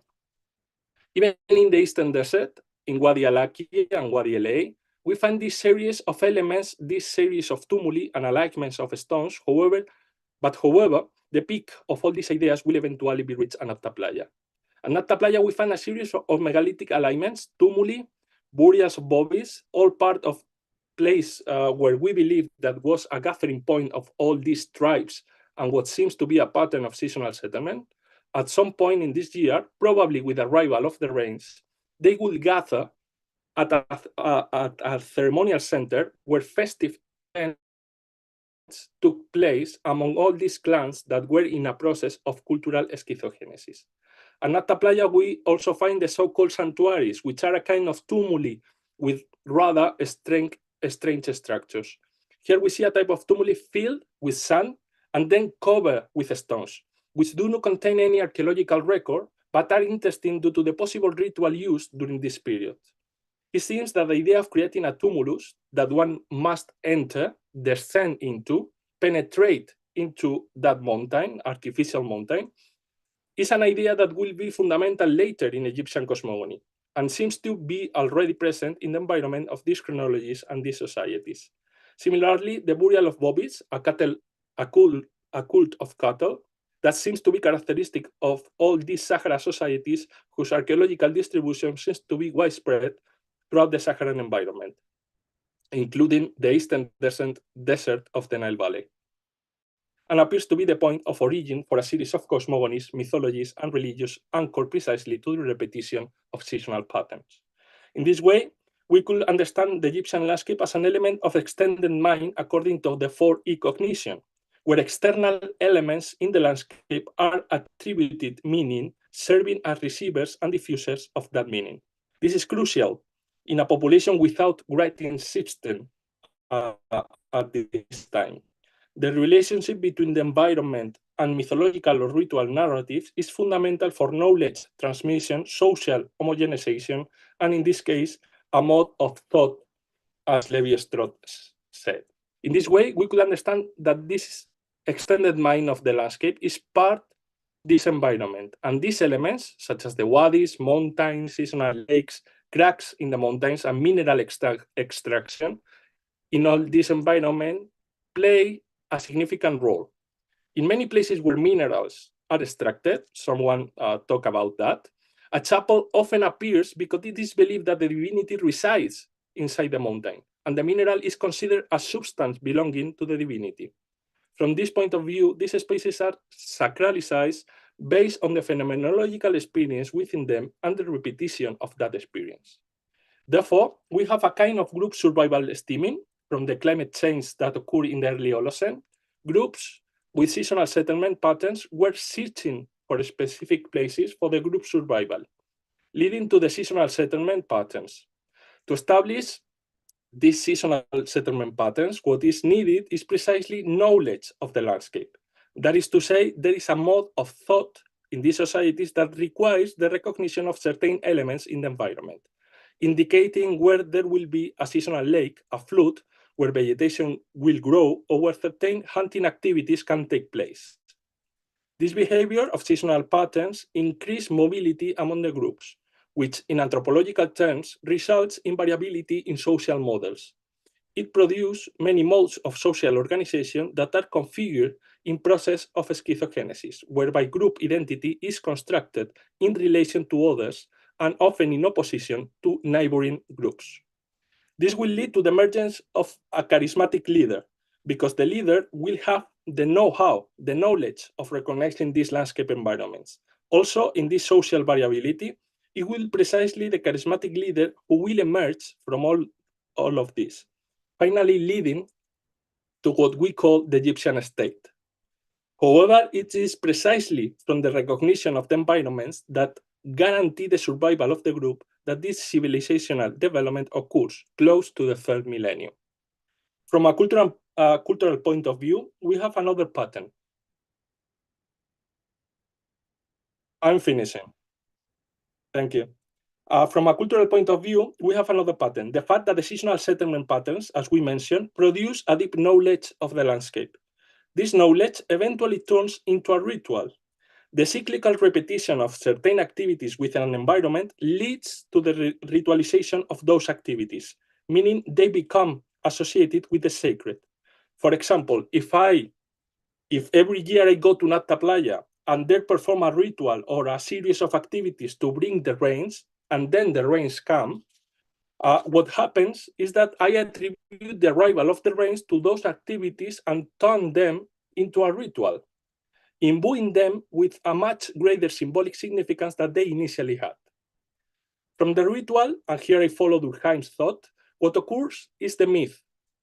First, there is a repeated activity, is sacralization, and from this sacralization, it condenses and distills into a series of foundational narratives that turn myth and cosmogony into the narrative and mode of thought of these societies. Thanks to this myth, what happens is the sanctification, sacralization of spaces based on the recognition of specific elements in the environment. Remember, sacred places are not chosen, they are sought. Therefore, the searches for the spaces containing a series of foundational elements such as a mountain emerging from the water, a wadi, a crack, and other elements that we recognize very well in Egyptian pharaonic culture seems to be present in the societies of the early Holocene. These are anchored to the cognitive process that occurs in these environments and to the cultural schizogenesis process that occurs from the patterns of seasonal settlement produced by the needs of group survival. And with this, I conclude. Thank you very much.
Christina, you want to open it? You want to open the presentation now?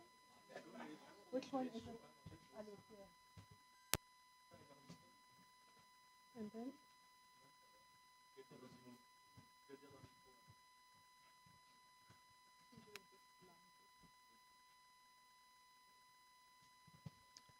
Hello again, everyone. Welcome to the last talk of our morning session, which will be given by our wonderful organizer of this conference, Christina Alou.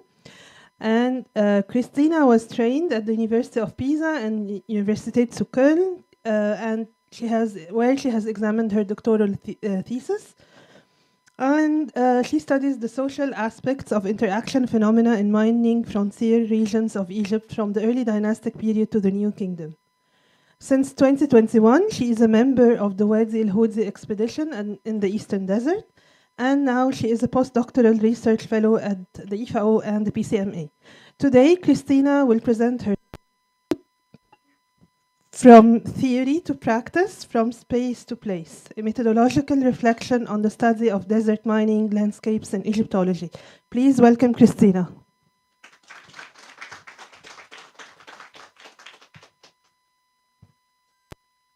Thank you so much, Fatma, for the kind introduction, and everybody. I decided to, let's say, give a short talk on methodological aspects of this research, because the fellowship, probably I will be brutal, but the fellowship is very short, so there's no time to actually develop too much stuff in just 16 months. So maybe for the future, you should think about it. You guys funding it. No, but I'm joking, of course.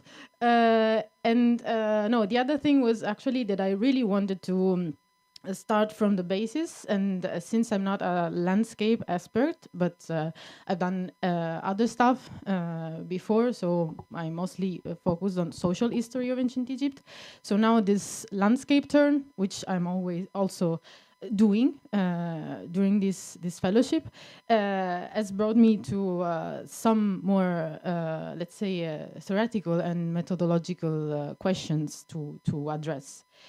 So let's start. The study of ancient mining sites has until recently focused on the analysis of technological processes of extraction and processing of metals and precious stones, sometimes also investigating the dynamics of transportation, raw materials from quarries to sorting centers and workshops, together with the chaîne opératoire.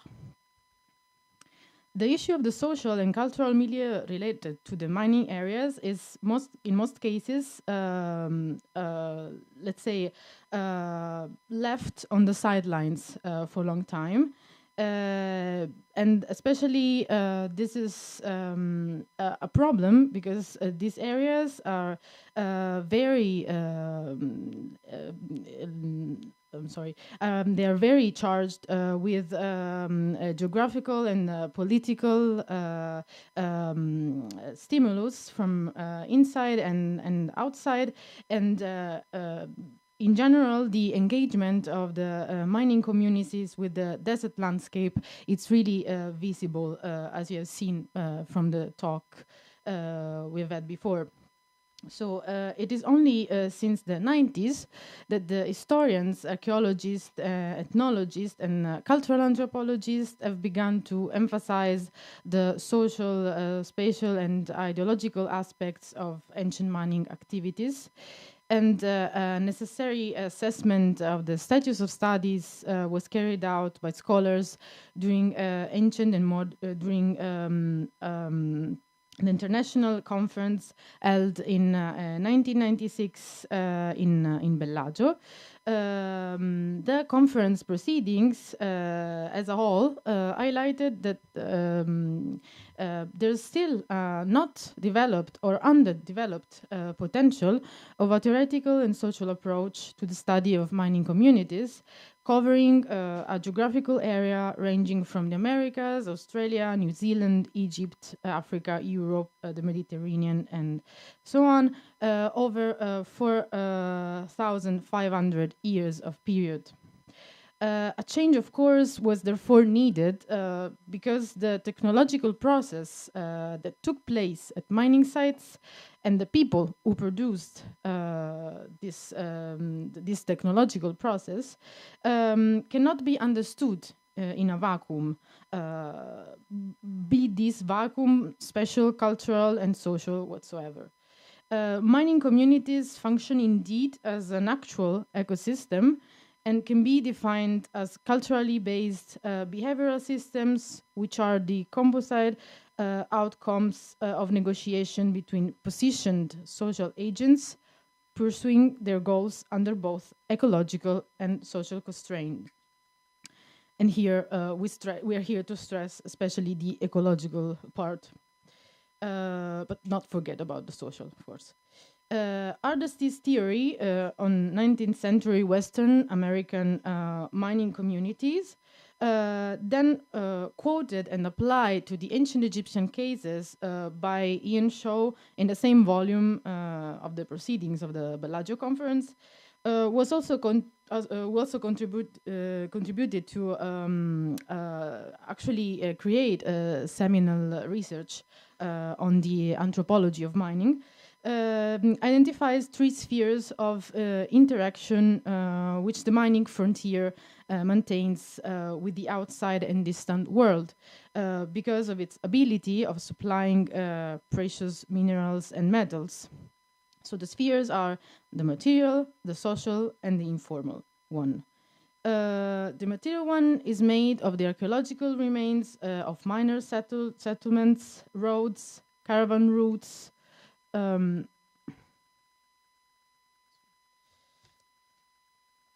connecting to mining areas, but also to the artifacts both found at the site and far from them, but clearly related. The social sphere consists instead in the textual and archaeological evidence for the social and ethnic composition of the mining community, and finally, the informal one, the informational one, may be identified with the combination of religious, ideological, and political links.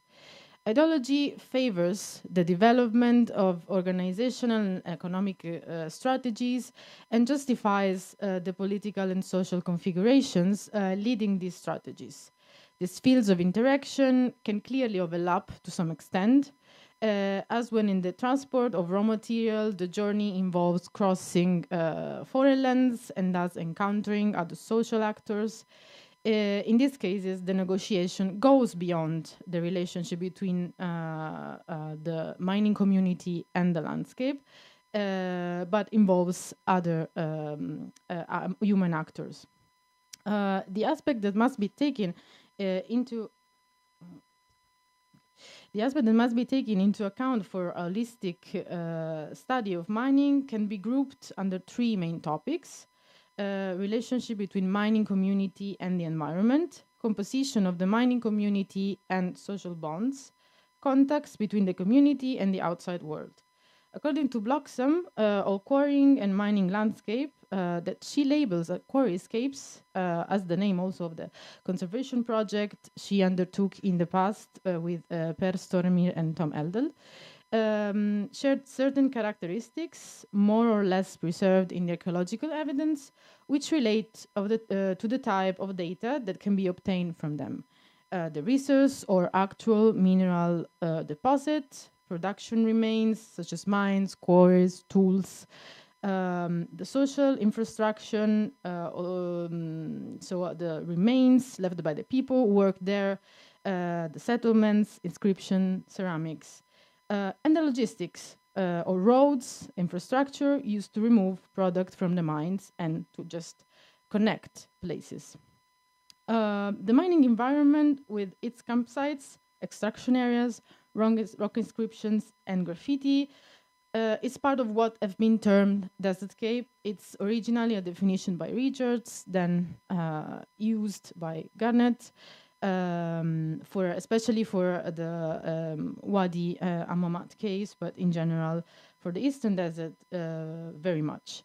It implies that mining sites cannot be extracted from their desertic setting. The boundaries between the natural element and the presence of man in the landscape that is not completely urbanized like the desert, it's still shifting and fuzzy. There is a perception of a continuum between human activity and nature. The desert landscape in the Eastern Desert indeed underwent a real process of socialization over time, which expressed not only control over resources, but also a search for continuity, an attempt to elaborate more than one group identity as more than one community.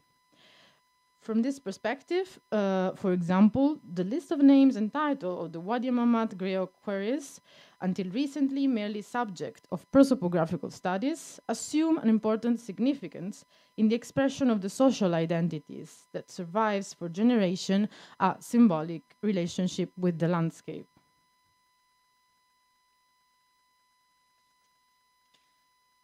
From a phenomenological perspective, especially studied and theorized by Tilly in 1994, but also later, knowledge of landscape, either past or present, is gained through perceptual experience of them from the point of view of the subject. When it comes to landscape, there's no substitute of the personal experience of it.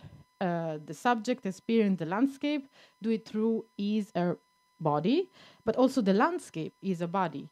It is a step forward, an overcoming of a merely positivist approach in which the landscape is understood only as a material object. A similar view of the desert landscape as a living body was actually shared by the ancient Egyptian too. A quarry from Atnub can be designated as Hank, living entity, and the miner could be called the one who brings a stone to life, Sanech Iner. So there is a dialogical relationship between person and landscape have agency in relation to persons.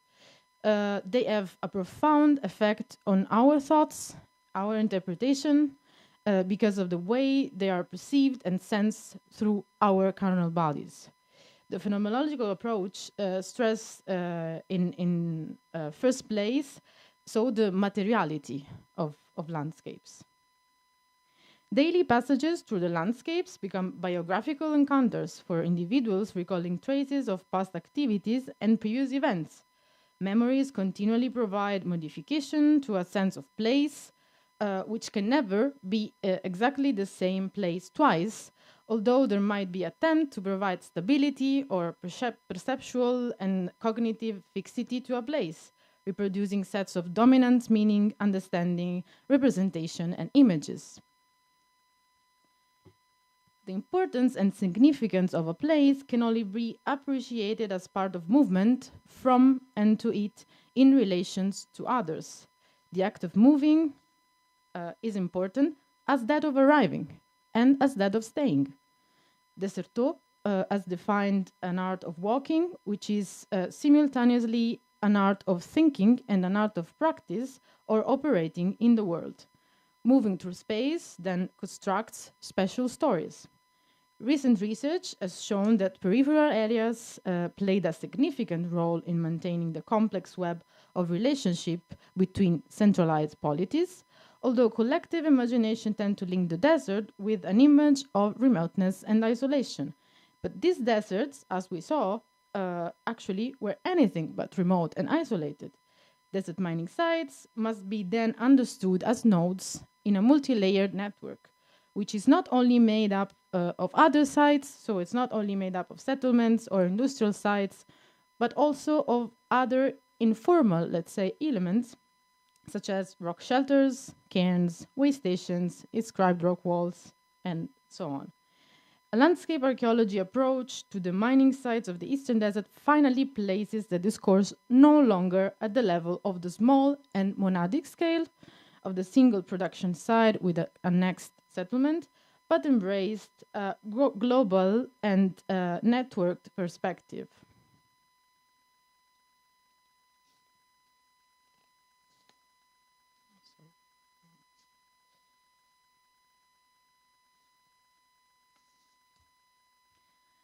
This encompasses all other physical forms of familiarization with the landscape.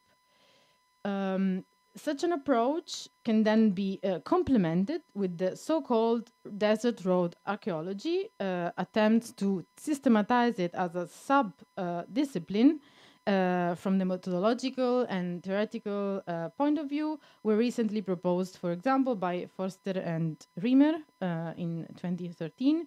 Looking for connection on a large scale and in a macro area instead of focusing in a single site and its close surroundings. This also includes the idea of detachment from the traditional approach of site-based archaeology as theorized by Dunnell and Dancy in 1983, which has privileged systematic research in formally recognizable archaeological contexts, such as settlements or temple complex or necropolises, and neglecting, surely also due to the difficulty in finding, decoding, and protecting the ephemeral archaeological evidence, those remain of human presence incorporated into the landscape that do not, however, represent a permanent and lasting human presence, but more likely temporary or seasonal. Each kind of environment, so it's not pre-made for people or by people, and not even by nature. It is the very process of appropriation and apprehension of the environment that constitutes the landscape.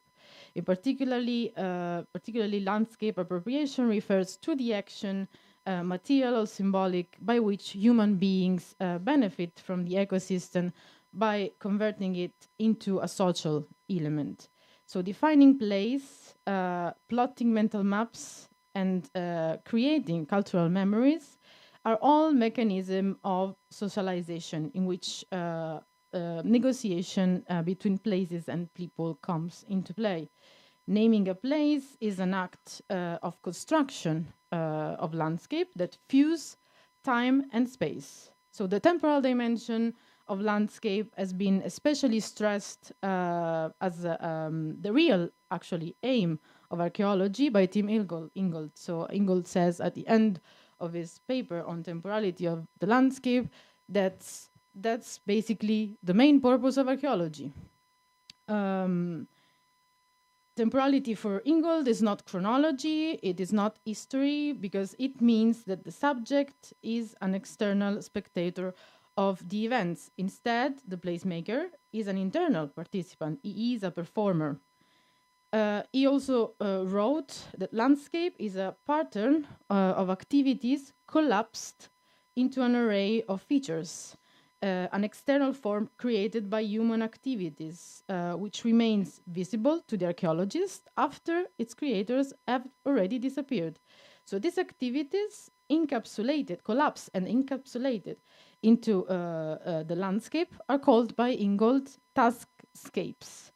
The temporality of landscape and the definition of taskscapes apply perfectly to what we have in the Eastern Desert and at mining sites.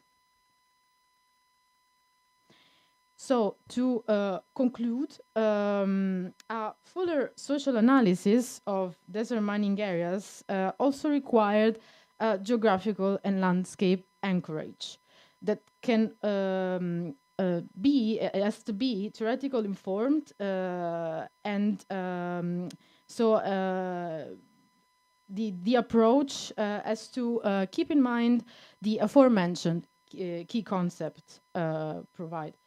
The final outcomes of this kind of studies will also be pivotal for the study of ancient Egyptian social and economical history, not on a pharaonic basis, but providing new data on the scale or the organizational aspects of trades and expeditions networks, shedding light not only to the state-controlled circus or better to shed light to try to swift the focus from the state-controlled circus to the informal ones, outlining draconic changes in economic needs, political interests, and logistics innovations. Thank you for your attention.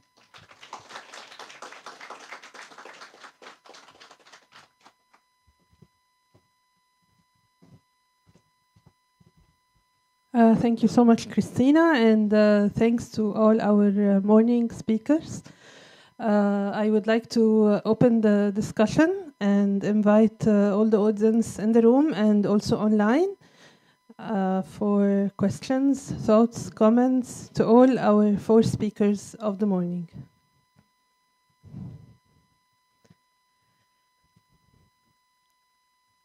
Not enough coffee yet? Or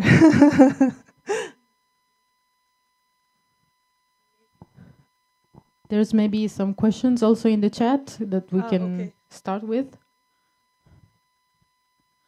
Yeah, stop share. And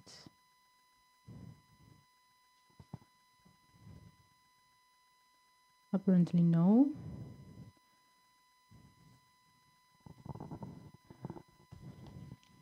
Okay.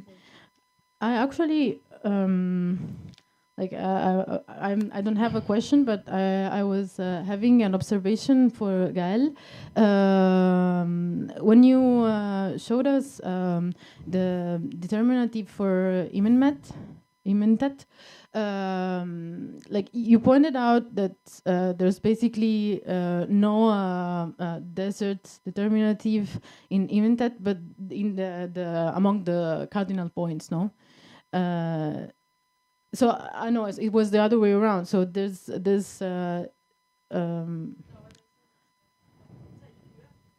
yeah.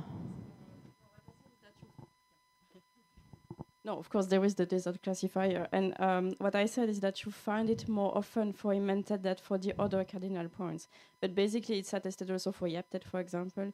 It's just that at some point it tends to be replaced for Yaptet with the N23, so the irrigation canal, while it remains more present for immentat. But basically, both are attested for immentat.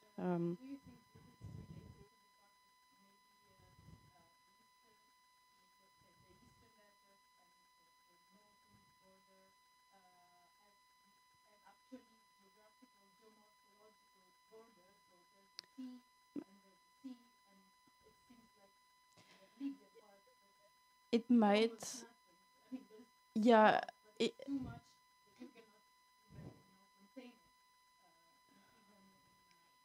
It might be, but then the interesting thing is that this classifier, so the N23, like initially is used for irrigated land, but that then changes. And at the end of the evolution of that classifier, you can use it for any part of space, basically. So I was saying, like, there is no word for space in Egyptian, but you have this classifier that becomes the more general for space. And I think that the idea behind it is the feature of limitation, of limit, of border. And that's why you can find it for most of the terms related to space at the end of the evolution of that classifier.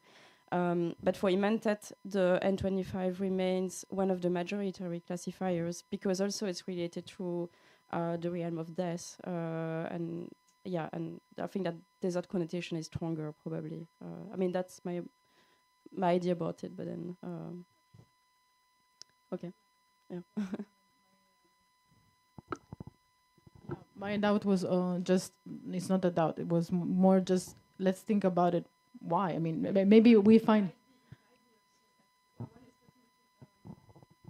Please wait to speak in the mic for our audience online. Yeah, sorry.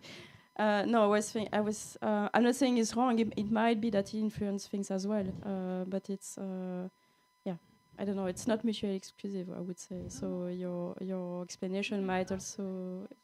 No, unfortunately, we can't. I would love to, but okay, thanks. Yes, please. Okay, sorry. Actually, I was thinking very much of the Jumented determinative before, but you did answer the question, so thank you very much. But I did have tangential questions about Fragal, about other determinatives related to yacht, the cutting of the leg yacht. I find a fascinating alternative, especially considering yacht is the designation of a sacred location that someone who violates may be subject to capital punishment. There are some examples like that. I kind of wonder if that might explain perhaps the image of that determinative in that one case. And I think oh yes, the other question I had was about the stone determinative and its exclusivity. The fact it's not playful, or it's not kind with the other kids in terms of determinatives. I wonder then, is the stone determinative perhaps just to designate areas of extraction of materials, and that's the focus of it, as opposed to the fact it's stony or another kind of topographic designation. Yeah. Yes, for the stone determinative or classifier, indeed, actually, I hadn't noticed that myself before I started working on this. And then I realized that it likes to be alone. And indeed, it refers to the place of extraction, at least in the case of Innet, the valley. And then you can use it also like in combination with the knife, basically, like in that kind of words. But it's pretty much the only combination that it likes. And it's a pretty unique case, I would say. But then what would be interesting is to look at other classifiers that designate like materials, for example, and see if there is a correlation with, because of course, when you choose a classifier for a word, it can be motivated by different links towards the meaning of the word. And I wonder if perhaps there is something about that. But honestly, I haven't looked at other material names because I didn't have the time. But I think it's definitely something to explore because there might be parallels. That I don't know. I don't have the answer. But it's definitely interesting. I don't know if that answers your question. Yeah. Yeah. And for yacht, yes, that's also an interesting observation, actually, what you said. So, yes. I think we have a question just behind you. Please pass the mic.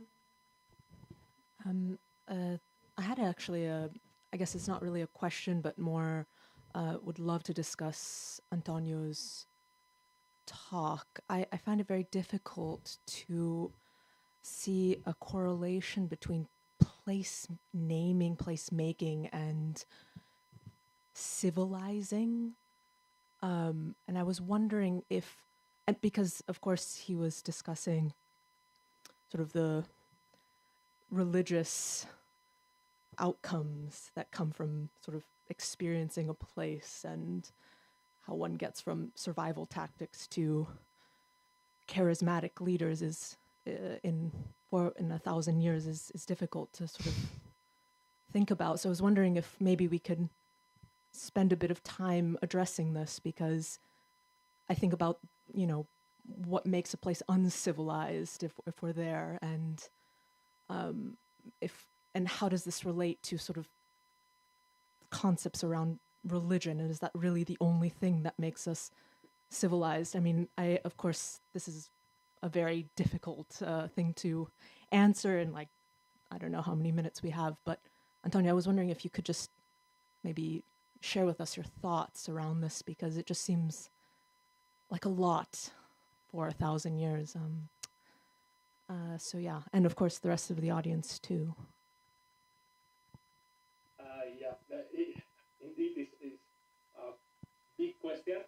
I know that it's a big jump in terms of chronology. The term of civilizing, I mean, I know the problematic around the concept. Civilizing not in terms of maybe what we can think about civilizing, but civilizing around the idea that a space is occupied by a society, and that this society perceive or feel that landscape as its own, of their own.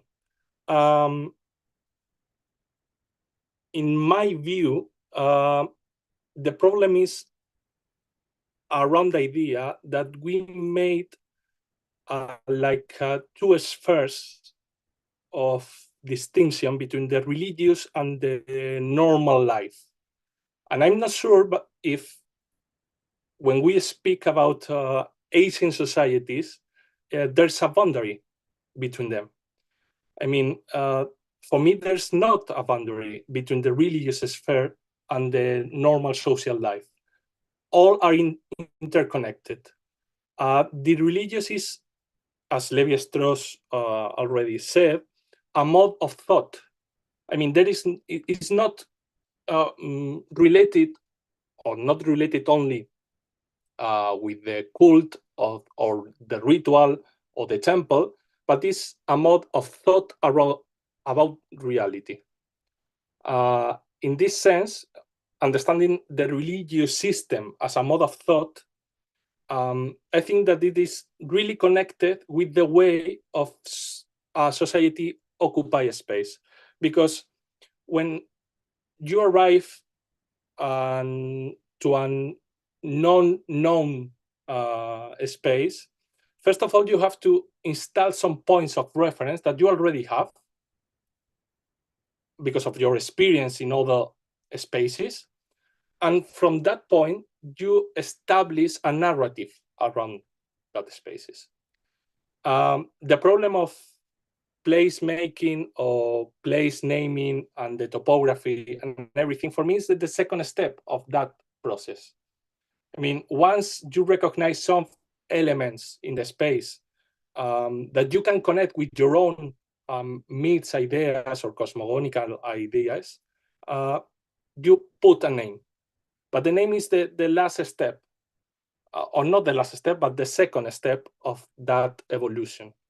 We can discuss this very broadly because it roots in the ancient Egyptian cultural nucleus. I mean, I know that there are some controversy for some that think that, for example, in Gilf Kebir, caves art is already the roots of ancient Egyptian civilization. For me, it is, because we can recognize some symbolic pattern that it is already there, but not the whole package. I mean, this is we have to conceive it as a dynamic process. The way we can talk about the schizogenesis process is the way in which we can understand the process of build the identity of a group. That is not mainly as an act of thought by themselves, but create an identity against the other group, the other spaces.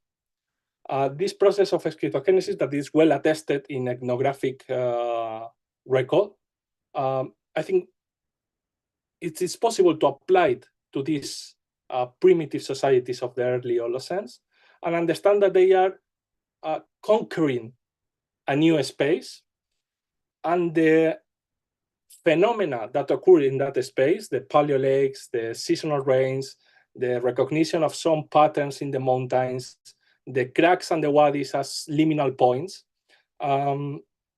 is connected with the feeling of the sacred. I mean, for these societies where religious sphere and non-religious sphere is connected and is a diffuse boundary, we can imagine that the appearance of a lake where there was a desert, there was a very impressive feeling that the divinity indeed appears in that space. The recognition of the patterns in the landscape where these societies can place the huts and the seasonal settlements is essential for the group survival. So this recognition is essential in the way that their lives depends on that recognition, in my point of view. But well, we can discuss a much more deeper, maybe through some emails or something like that. By the way, the thesis I conducted, I don't tell that. I connect that with a neuroscientific experiments in which I conduct an eye tracking experiment for 30 individuals in front of landscape. And I detected that the visual stimulus of this Inselberg, these isolated mountains, the big wadis, cracks in the mountains, and the so-called pareidolias, these kind of forms that we can recognize and associate with some known forms, are very stimulative for the cognitive aspect of our mind. These results and the thesis will be published, by the way, in Archaeopress Egyptology series, hopefully this year. I'm working on that. So from all this perspective, the neuroscientific experiment, the theoretical approach and everything, I construct a theory that it took some time to develop now. Here to Gael. She's asking you, could the leg with knife with iyat also can be don't walk on the iyat as a sacred ground? Can you please pass the mic to Gael?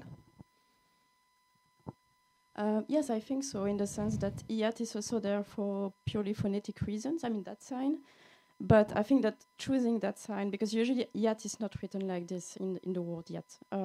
So I think that the fact that it was chosen, and it's also why I chose this example, was that there is, it allows to express different features actually. And one of these features is the fact of transgression or non-transgression in this case, so that transgression wouldn't be allowed in that specific case. And yeah, so I think it's very likely. Yeah. Perfect. I think we had a question in the middle of the room, too. Okay. Can you pass the mic, please?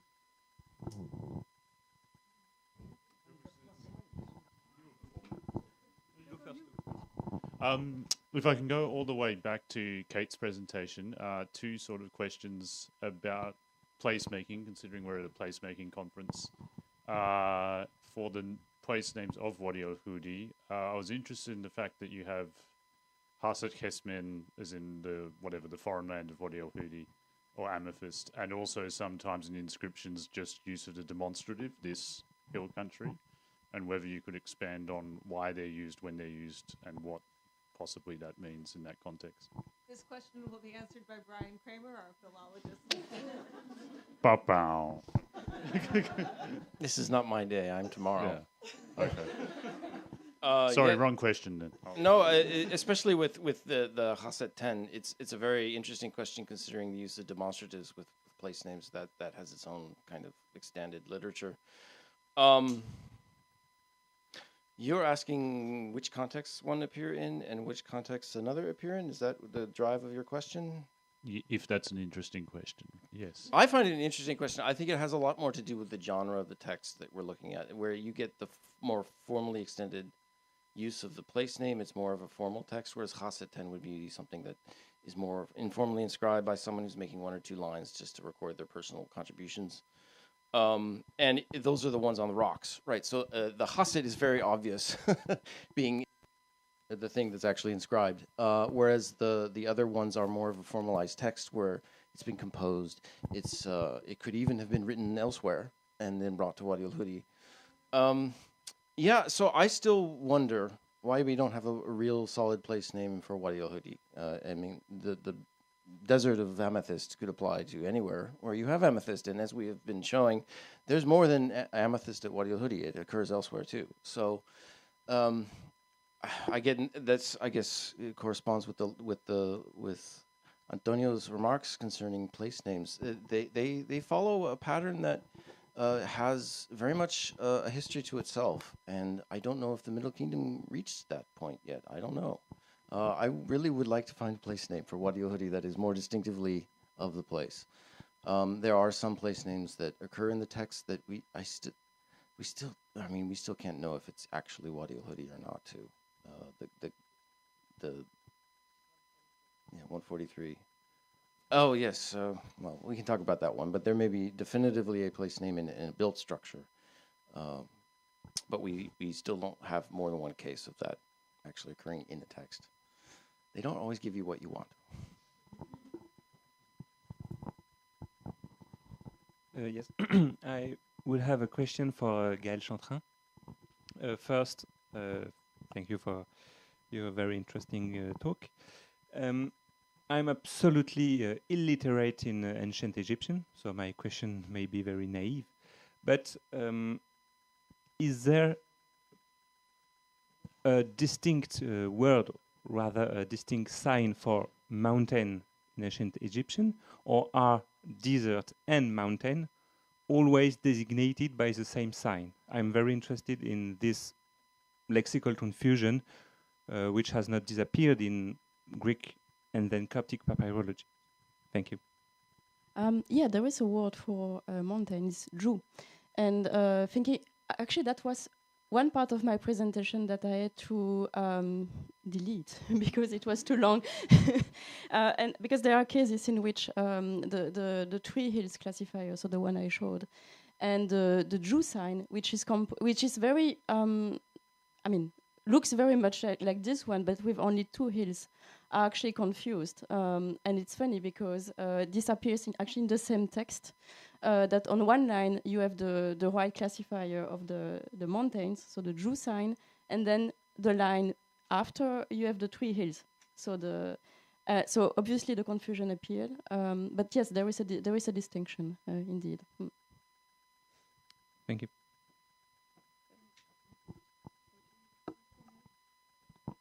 Can you pass the mic, please? We will take the last 2 or 3 questions.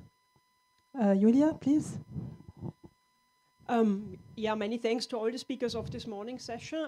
I have more like a small remark, maybe especially to Christina, but also maybe to Kate and to all of us. This is a conference about placemaking. We now talked a lot about place naming. We are in the fortunate position that we do have toponyms for many, many sites, but nevertheless, we shouldn't forget that in the Eastern Desert, there were a lot of people who never used any kind of writing, and that place naming also works with an oral tradition. So I'm just wondering, what do we do methodologically if we focus only on places we are able to recognize, because we have rock art, because we have inscriptions? For example, in my concession, we have a lot of camera sites which are then reused in the medieval time. And I'm perfectly convinced that this was a kind of a, whatever you want to call it, a sacred place, a place that was memorized, that had a special meaning, and for some reason in medieval times they used it again. But they left us no inscription, they left us no rock art, so it very often happens that places are getting reused and are very, very visible in the landscape. Cynthia is also asking in the chat about landmarks.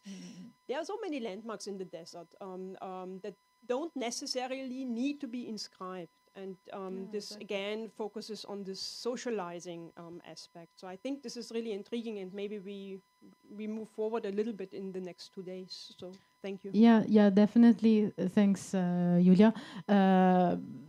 I think we're just at the beginning. Like, this is very, preliminary, and we're still discussing methods and theories. But I'm sure that the session on cultural material culture and the sessions in the next days will clarify this more. That the actual process of placemaking, it's more, far more than just naming a place or signing a place, or as also I told you this morning, this focus on rock inscriptions has to be shifted, and we have to do it. Like, it's our job.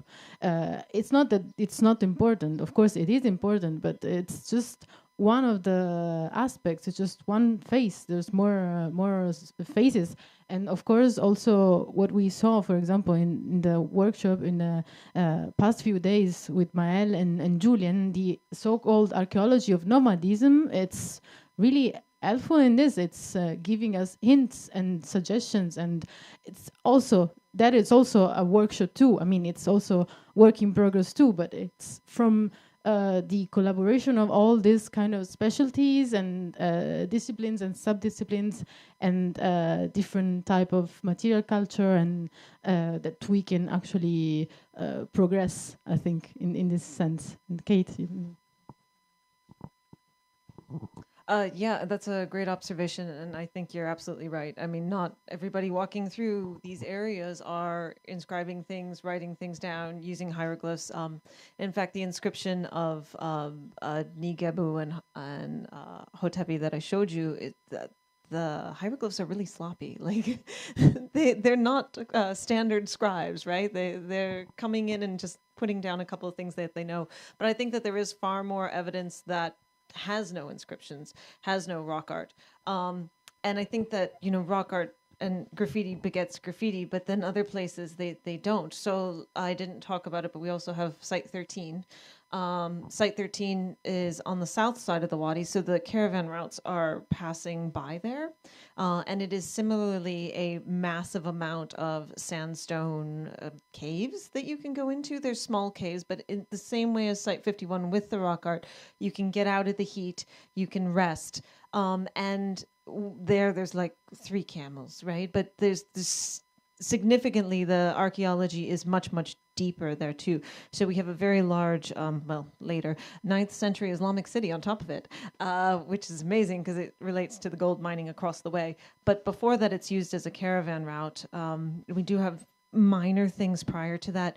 And then in that same location, we have a massive amount of Middle Stone Age work. We actually have Middle Stone Age habitation areas where they were coming down to the wadis, coming down to these sandstone structures and living in there even 200,000, 300,000 years ago. So when we're talking about places and place naming, then, we've only been talking about, the last 7,000 years, but it probably goes back way further than that as well, where these places were significant when the environment was substantially different, when there might have been maybe a little bit more water out in the desert, and they don't have to carry it all with them. But yeah, no, we have to keep that in the forefront. And then we have other extraneous sites too that I think I just didn't talk about them, but you're quite right about, and likely tie in as well. So yes. Since you have the microphone, can you please answer the question of Cynthia online? Are there stela or other markers, graffiti, rock art on the Jebel Hudi that can show that this was the sacred landmark? That's a very excellent and obvious question, and the answer is no. I mean, Brian's been the only one up there so far, but for the most part, I think it's to actually look at from a distance. And there are a couple of huts, and there are some surveillance points on it, and like this trap thing to catch wild animals, but there's very little actually like on the mountain. I think people were passing by it and using it, but it definitely did not turn into something along the lines of Jebel Barkal or Kyrgyz. Thank you. And then last question was Maël. Yeah, please go ahead. Oh yeah, sorry. Just to explain that further, the rock is not conducive to rock art. It doesn't hold an inscription, and that is a huge factor in terms of our understanding of the landscape, because certain places get overemphasized because it does have so much rock art, when it's frequently just the geology of that spot that is favorable. I don't know whether people would want to go up there and come down as much as I know they did in the Middle Kingdom, but they probably couldn't have left anything. So unfortunately, it's not conducive to that. All right. Thank you. Maël, please. Thank you. It's not really a question. It's just a way to think about place naming and placemaking. When I did my master thesis in Saudi Arabia, 14 years ago, we were working in the desert, surveying with Bedouin guides, and we were going from nodes to nodes that they knew, that were already places, along the routes they knew. Once, the year before my coming on this mission, the French team and the Bedouin guide stopped in a place they never stopped before, just to have a small coffee break. And there was an horned viper. They killed the horned viper. And the year I came there, it was something that became a place. It has a name, the horned viper with the French, literally. And it was a new node which can lead to new routes also. So I think it's something we really have to keep in mind. You're right, it's not inscription, it's not remains, it's not place naming and making, can only be a memory sometimes. Of course. Yes, thank you, Maël. I can't help it but say also this is the need for ethnographic research that we all needed in archaeology in general, and especially about place naming. I mean, in Egypt, even in we don't have to go to the desert, but each one of us can give a different name for a street or for a shop or for a neighborhood. So this is something rooted in our culture until today. So this is really, thank you for the comment. I would like to thank all speakers again. Please join me.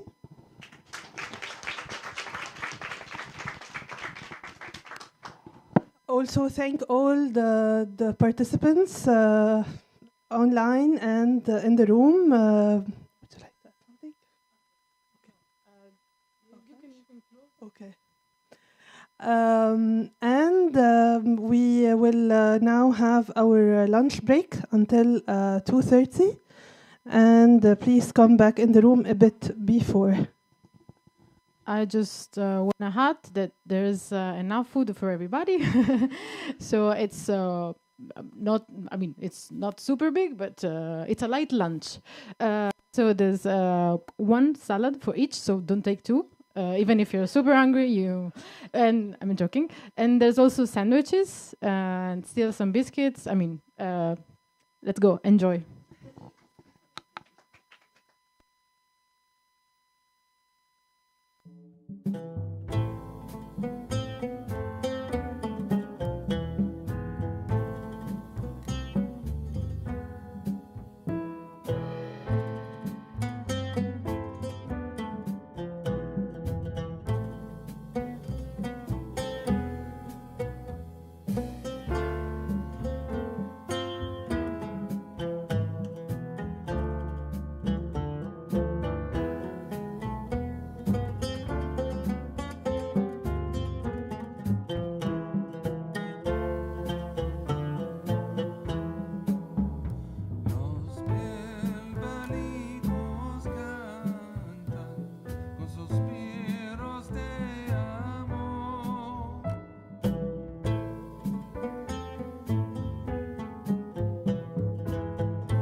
usufruendo del amor.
usufruendo dell'amore.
So, hello everybody. Please, for the people online, could you turn off your microphone if you're not the one talking? Thank you. And for everyone else in the room and online, I'm very pleased to welcome you for the second session of this conference, which is entitled Placemaking in the Desertscape, Marking, Differentiating and Connecting. So the first talk of this afternoon will be given by Maria Carmela Gatto, who is the PI of the Borderscape project at the Polish Academy of Sciences in Warsaw. Dorian van Hulle, who is also an archaeologist at the Polish Academy of Sciences in Warsaw, and Serena Nicolini, an archaeologist from the University of Bologna. They are going to talk about placemaking through rock art, Wadi Ras Ras in the desert east of the first Nile cataract.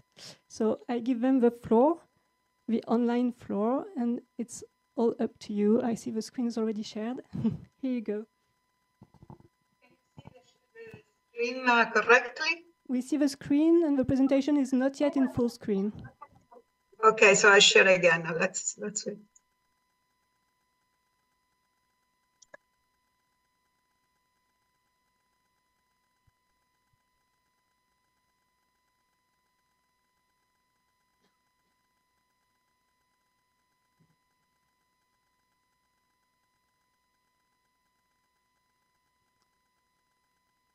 So okay, it's now. Now it's perfect. Thank you. Now it works. Okay. Here you go. Thank you very much, and good afternoon, everybody. And on behalf of my colleagues, Dorian and Serena, I would like to express our deepest regret for not being there with you. And also thanks Christina and the Ifao and the PCMA for organizing such interesting conference, and to all of you for joining us today. So our contribution to the discussion focuses on Wadi Ras Ras, which is a wadi that is located about 45 kilometers east of the First Cataract region. But before going deep into the discussion of Wadi Ras Ras, just let me remind you what a place is. I'm not going to discuss too much the theoretical side of the, let's say, of the story. We already did this this afternoon, this morning. So I'm just going to remind you what a space is, which is the difference between a space and a place. So a place is a space, a location, a physical space, a physical geography with social meaning, which is important as emotional attachments for the people. And the social construction of space is negotiated via processes of control, embodied experiences, individual and communal memories, sensorial perceptions, personal emotions, social practices, remembered narratives, and so on. So it's a very complex, let's say, kind of process. Let's go back to Wadi Ras Ras. So Wadi Ras Ras is the upstream portion of Wadi al-Lawi, which flows into the southeastern Komombo Plain, and is intersected by Wadi Abu Subeira and its eastern continuation, Wadi Abu Netishat, which goes into Wadi Harit, one of the major wadis going east into the Eastern Desert. The northern portion of Wadi Ras Ras is under concession to the Aswan Komombo Archaeological Project. The wadi has a very rocky and narrow landscape, so it's a very dramatic landscape, very impressive, and it's packed by rock art, but really impressively packed by rock art. So we managed to have a 4-day survey so far, And in this amount of time, we were able to identify and to document more than 200 panels. But these are really just a very tiny portion of what is there. So actually, Wadi Ras Ras is one of the largest concentration of rock drawings, of rock art in the Eastern Desert known so far. Why Wadi Ras Ras? So if we compare Wadi Ras Ras to other rock art sites in the concession of the Aswan Komombo Archaeological Project, the number of rock art is really impressive. So there is no other parallel that we have or that we know. So either along the Nile Valley or in the desert. If we try to put together the information that we have about desert roads in the region, like in the case here, we see that no historical desert roads is mentioned crossing Wadi Ras Ras. If we try to do a least cost path analysis of the area of this portion of the Eastern Desert, again, starting from Komombo, so major, let's say, path towards the south, so towards Nubia, or towards the east, towards the Red Sea, none of this least cost path will pass across Wadi Ras Ras. But we know that Wadi Ras Ras was actually in use and in different ways. For instance, we know from reading the landscape, and I have to thank Marie Bourgeois and also Maël Crépy for this, that the area was full of pastoral path, so grazing path left by pastoral nomadic population and their herds. Which means also that the area was, the landscape was different compared to nowadays. Was definitely, there were periods in times where there was more vegetation, more water, for sure. And then we also have archaeological evidence of the sites being in use also as caravan roads, a caravan road, because we have evidence of stopping places along the Wadi from the late Roman period, at least. So clearly there is a use through times of this area of the Eastern Desert for different reasons.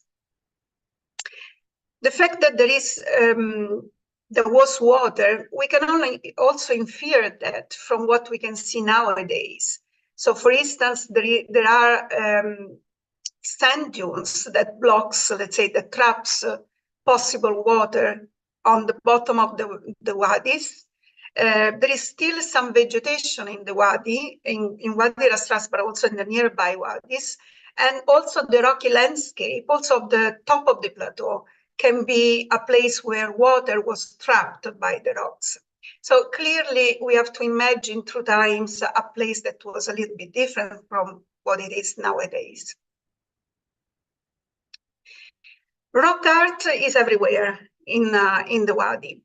At the bottom of the cliff, of the rocky cliff, some of it is actually covered or partially covered by the Wadi bottom sand.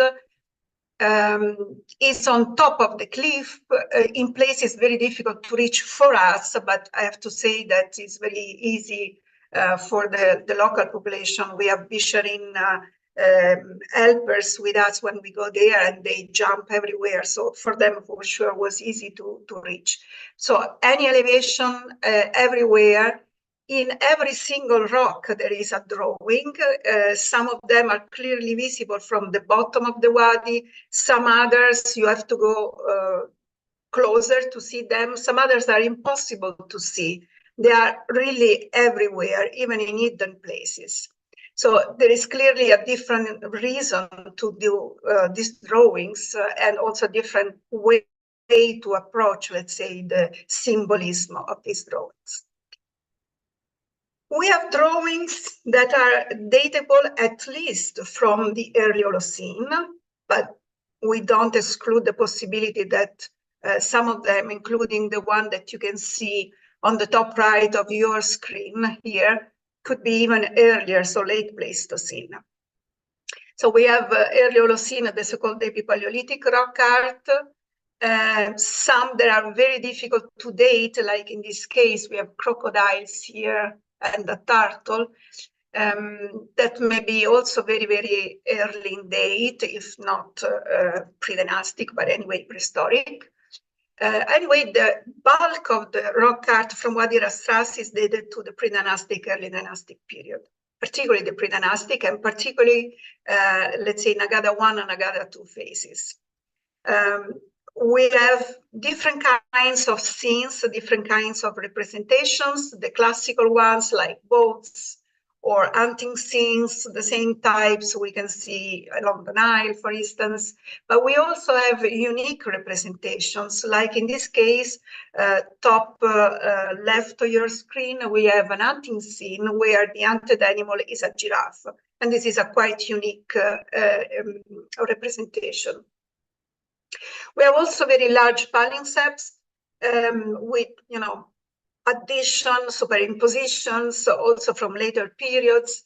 And these are quite, let's say, similar to things that you can find along the Nile Valley, but also in the central part of the Eastern Desert, where rock art of this period is very famous and very common.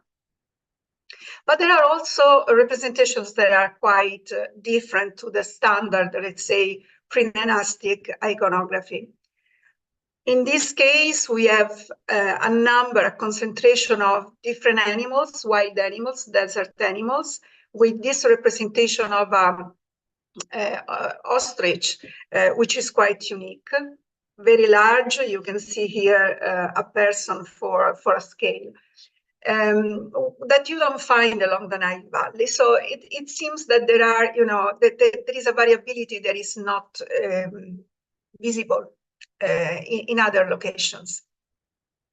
Also in this case, we have many, many representations of elephants, including herds of elephants, like in this case, with human figures in association with bows, and so you would explain the scene as an hunting scene. But as a matter of fact, these people are not hunting, and so there is a different kind of probably. I mean, only in this case with the two dogs that are chasing an elephant. But it seems that this kind of representation goes beyond the typical iconography that we know from Nagada 1 and Nagada 2 from the Nile Valley. Human figures are also very common, and they vary a lot. So there are the usuals, but also very, very strange representations. For instance, there is one here, one guy that is riding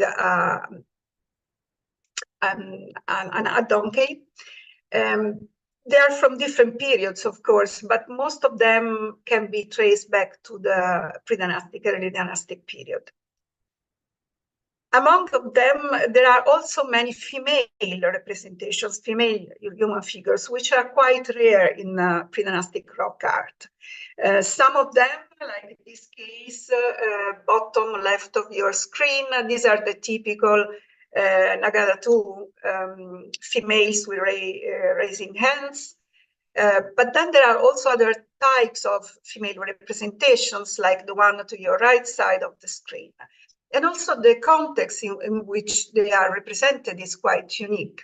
For instance, the representation to the top right of your screen, you have this row of human figures, mainly men, but there are two female, and there seems to be performing some kind of ritual activities, some kind of dance or who knows what, but these are quite unique representations. So you don't have parallels along the Nile Valley, which means, of course, that we can assume that these are connected with other groups, with other social groups. Also in this case, this large number of human figures put together, creating this kind of palimpsests, also from different periods, is not common along the Nile Valley. Also, the iconography is completely different. So if there are connections with the Egyptian Nile Valley, with the central Eastern Desert in Egypt, so with the typical pre-dynastic iconography, there are also other representations that have more things in common with the so-called Nubian tradition of rock art, or better to say the Middle Nile tradition, which also include, of course, the surrounding deserts, particularly the Eastern Desert one, where this kind of representation of cows, of herds are pretty common.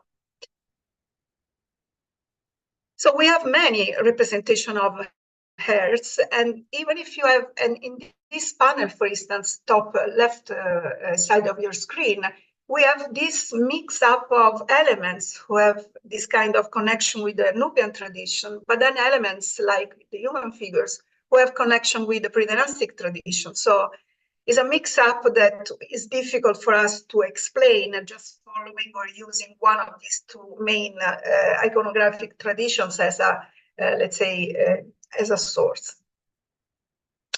If we go on into the chronological, let's say, periods, we have also rock art from the proto-dynastic or early dynastic period, and then into the pharaonic period, but it's much less. So we have some boats representation, some hunting scenes, some of this kind of representation, but they are much less than before.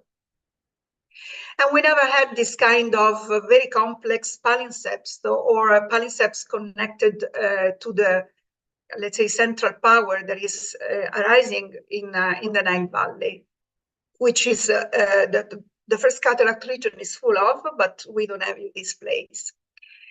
What we found instead in this small shelter that you can see here, a painted panel. So it's a quite unique occurrence, so north into Egypt, which has, of course, parallels in the Nubian rock art, in the so-called Middle Nubian rock art, so second, the third millennium before Christ. In this case, as in most of the painted rock art in this area, we have representations of cows. And what is interesting in this case is that it seems it could be earlier than the so-called Middle Nubian. So it could be even from the late 4th millennium, if not even earlier. Why we say so? Because it seems that this painted panel is covering another panel, another representation, which is this one drawn here, and with a line, rows of many human figures with desert animals, and which have the iconography as parallel to the Nagada II, let's say, pre-dynastic iconography. It's not the same. Again, this huge number of people put together is not common, but it seems comparable.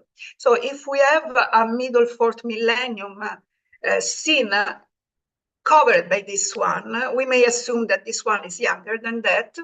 And we can see that this kind of animals, this kind of cows are represented already in A group pottery. For instance, this is a Nagada pottery from an A group context. And so it could be also earlier than the so-called Middle Nubian tradition,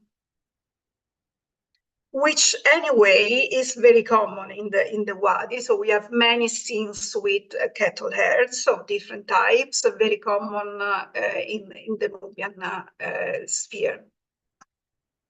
But we also have a representation of later times, later periods like this one, and so it's clearly is also connected to the archaeological evidence of caravan stopping places from the Roman and post-Roman periods. We have also many examples of Busum, so these tribal signs, which are not so common along the Nile again. So the closer you go to the Nile, the less you have. And there are also some Arabic inscriptions, pretty modern or pre-modern. So this is, let's say, the kind of rock art that we have in Wadi Ras Ras. So if we put and summarize, this kind of evidence together, we can see that rock art is produced in Wadi Ras Ras since the early Holocene, at least, if not earlier.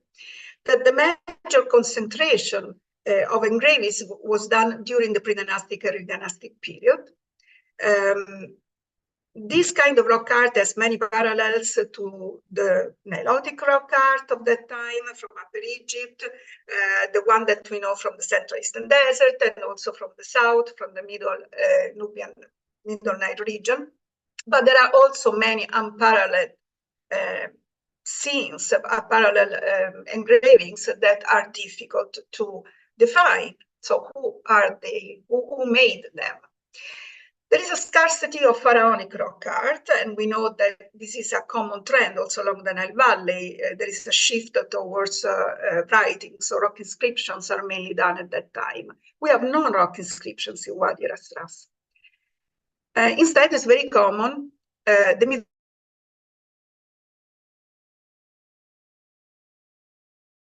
Middle Nubian, the so-called Middle Nubian rock arts, are used for more than 10,000 years, or about 10,000 years of the place, as a place where different kinds of people, different kinds of communities decided to use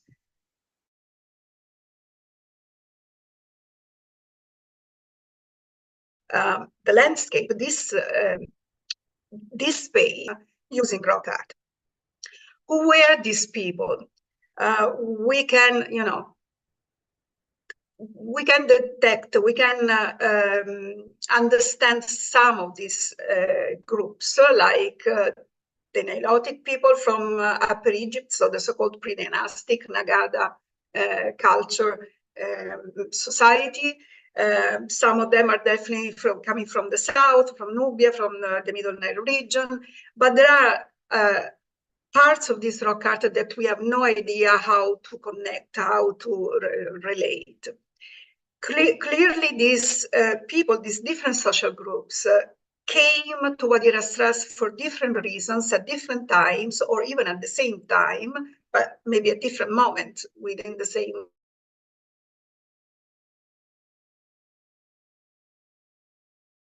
time frame, and made with different expectations. But at the end of the day, all this rock art was together, and so their productions were not, let's say, bonded or static,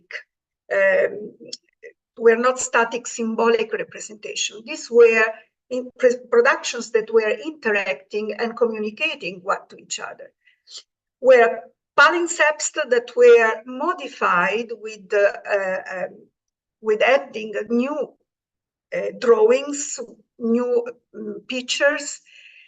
So they were using something old to make something new, and reproducing and constantly changing. So they really created a powerful, energetic, and dynamic place, full of meanings, with different meanings that were meaningful to different social groups. So rock art in Wadi Ras Ras functioned as a symbolic performer in the construction of a social space for both Nilotic or desert communities. More than one process was set in place, so was put in place by different social groups, and these processes were interacting one to each other. We can see that it was particularly important, this process, during the pre-dynastic and dynastic times, at least for the Nilotic societies, but it went on, it was keep going. I'm finished, don't worry. It was important, particularly important for the desert, for the dwellers, the desert dwellers, so the nomadic communities who continue to use this place as a special place, a symbolic place. And of course, is key the intersection between the social performances and the natural landscape. So to conclude, I have to say that it also for us, it was the impact that we had visiting Wadi Ras Ras was really impressive. It made an impression to us because of the dramatic landscape, but also the amount of rock art is so unique, is such a special place that we understand that now, and what we can see now is basically a mega place was not the intention of the different groups, but that's what it is now. So that it is very impactful also to us. Thank you.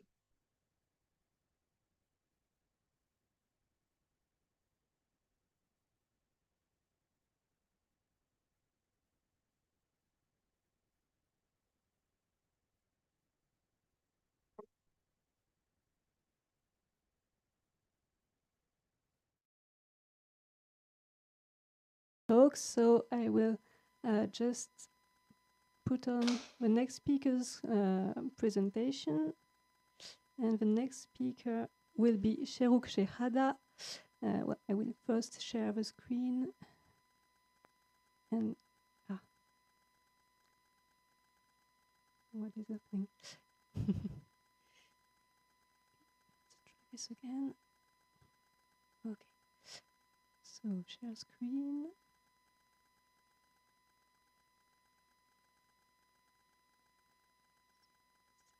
Full screen, and okay, so it's my pleasure to introduce Sherouk Shehada, who is assistant professor at the University of Helwan, and she is also a PhD fellow since this year, I believe, at the RC in Cairo, and is also part of a number of missions in Egypt, including one in Sinai at Serabit al-Khadim, and also the German mission of Bonn University at Luxor and the Padiameno Betum TT33. So she will talk today about how paleographical studies help in defining the identities of a placemaker, a case study on Serabit al-Khadim inscriptions. I give you the floor.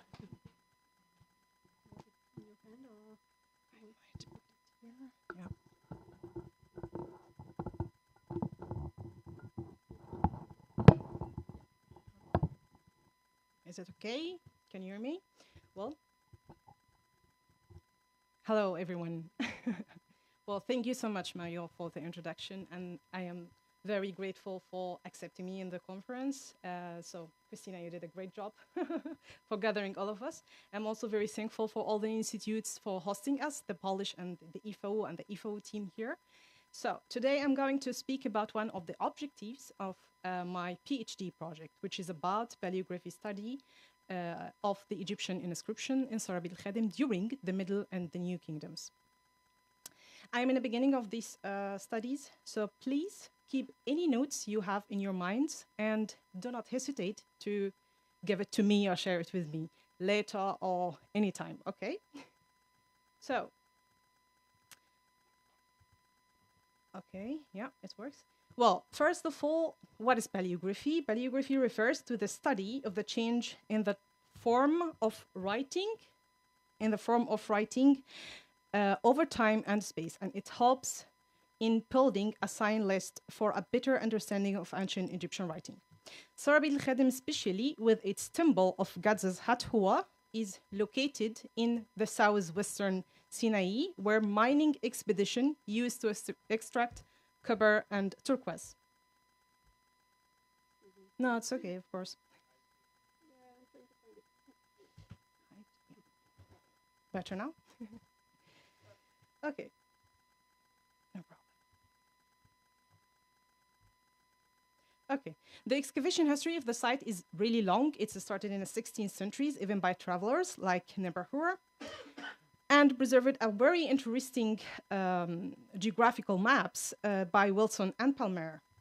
The systematic excavation work started by Petrie in 1906, when he collected 250 inscriptions from Sina and as general. But anyway, he did not preserve a lot of nice photos for epigraphy or paleography. Some excavation works have been focused on some elements from Sarabit or Sinai, like the Harvard University. They did some work about the Proto-Sinaitic or the early alphabetic writing, as you prefer to call the term. Anyway, it's considered as the early alphabetic writing in the world. One of the basic sources for my study is the work have been done by Gardner, Pitte, and Cherney. They collected 340 inscriptions from Sarabit, and they published it in 2 main volumes. The first one is the facsimile of the inscription, and the second one is the comments about these inscriptions. However, Gardner never went to Sinai, and there were a bit something important because he did all the facsimiles. The handwriting facsimiles from the photos have been taken by Pitte, and then later Cherney joining the team. And that was mainly the main reason for the campaign and the collaboration have been done by the University Paris-Sorbonne and the Ifao between 2005 and 2010, and this mission directed by Orientale, and they were focusing in the mining area and completing the work of Cherney, Pitte, and Gardner, of course. An excavation project of the Department of Egyptology at the University of Bonn started in 2014 at Sarabit al-Khadim Plateau. It's directed by Ludwig Marins and Amr el-Hawari. They were focused on the Sina as a historical cultural landscape and the origin of the alphabetic writings. This work stopped in 2014, and really all these significant works have been never tackled in paleographical studies, and that was the main reason for me to contact Ludwig Marins in 2020 and share our cares about Sina and Sarabit al-Khadim, and I told him that I would love to go back to I would love to go to Sina, and he said that he loved to go back to Sina as well. So I do my best to take us back there, and I'm very thankful for Ahmed Mekawi, Adel Farouk, Ayman Aishmawi, and for all this connection to make us go back there. Here we got back to the work. You can see Barakat, he's the son of Rabia. He's our eyes in Sinai, I have to say. He tour guide take us to the mountain. And our inspector, Muhammad Abdel Menem. We were really very small team. It's consisted of Ludwig Marins, the director, and he was taking care about the Proto-Sinaitic inscriptions and the minings around the Sarabit, the temple. David Seppel, he was interesting and taking care about the photogrammetries and 3D modeling. And me, myself, I was in charge of making epigraphy work, and on site, I compare the original inscriptions, as much as possible, of course, with the publishing facsimiles, and I record a very interesting new finds. Hopefully, inshallah, during my PhD, I could have the opportunity to publish it and to share it with you later. Well, for who is interesting about how did we go up to the mountain, and since we are speaking about the landscape, we have mainly 2 main roads to go to the mountain, out of Sarabit temple. The first one is Rod al-Ir, which is quite known for everyone here, and this is the ancient Egyptian one taken. But it takes 2.5 hours to go up, and since we spend only 2 weeks, in Sarabit, we have to go up and go down every single day. It wasn't possible for us. So we choose the other, and the nicest way, but also a little bit scary, is the way to go up 1 hour and the same to go down. So only 2 hours, better than 5. Here I could show you some of the photos of the mountain that we use to climb up every day. It's not really one level, so it's kind of 5-6 levels. I took some photos, so they are different. It's here where we are campaign. You can see we have some camps, but also we have some buildings, as you can see here. So we have bathrooms and everything. The second level and the third level as well. The most scary ones were the fourth and the fifth ones, but it's really deserved. Finally, we are in the middle of the heaven. As you can see, it's the temple, how it looks like nowadays, and we are in the middle of a workplace. It's really very interesting because we can find stele in their places, and we can find stele unfinished, so they start to quarry them in their places. And here you can see how it's supposed to be in the middle time, in old time. So we have Middle Kingdom and New Kingdom ways for the temple. And both of them oriented to the cave of Hathor, which is in the end of the temple, and it's engraved inside the mountain itself. The purpose of the study is that I have right now is 506, and whether they are kept in situ or they are moved to other museums, and whether there are few lines, I have to say, of inscriptions or even signs, and sometimes we have a complete four face of stele. So they are quite a number. So the statistics study showed that the Middle Kingdom is 44%, while the New Kingdom is 37%, and we have around 20% unknown or undoubted, or undated, sorry. The scripts have been discovered inside the temple is hieroglyphic, cursive hieroglyphic, hieratic. Sometimes they are in the main inscriptions of the site or even surrounding the site. Sometimes we have a hybrid, which is a kind of a script between hieroglyphic and hieratic. And we have the Proto-Sinaitic or the early alphabetic writings. The statistics shows that the hieroglyphic inscription taking the lineage, it's 99% of all these inscriptions. Well, let's now look to how the inscriptions looks like. I select some photos from the site, and these photos show you how much distributions that we have in the site. So some of them considered for some people as a neat inscriptions, while others is really not. But I have to say, those kind of varieties we have in these inscriptions make them a wonderful socio-cultural relation and discovering for why it happens. So for example, we have sometimes, as you can see here, no lines, but then we can see part of the line. This is the dividing stripes, of course. And then we can see the other part. So it's started and it's still in progress. And sometimes we can see some modification in the origin text. Sometimes we can see longer texts, or I have to say longer lines than the other ones. Sometimes we have empty places. So maybe they decide to finish the inscription and then come to indicate some figures. Who knows?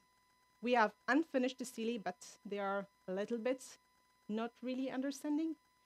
Beside those things, also very important idea is the chisel marks left in the inscriptions, whether they are finished. So we have here some chisel marks for the inscription for these inscriptions in the rock art. Some of them are really not finished, so they are preparing them. Some of them are in reused blocks, and even in quarries.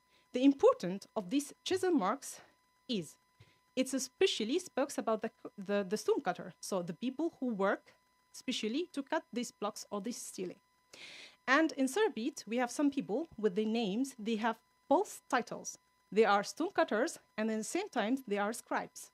So since we have them as those post titles, we can simply try to identify the placemaker. So these people who cut these rocks sometimes work it also as a scribes, and it's really important in such a places, and it's not weird. We have to save time and we have to save people because it's not easy to go there. So we need people with more and much possibilities for work, not only scribes but also stone cutters, or not only stone cutters but also scribes. Anyway, all these gaps and all this information that's shown right now is raising the main research questions for my study. What is the type and the context of these inscriptions?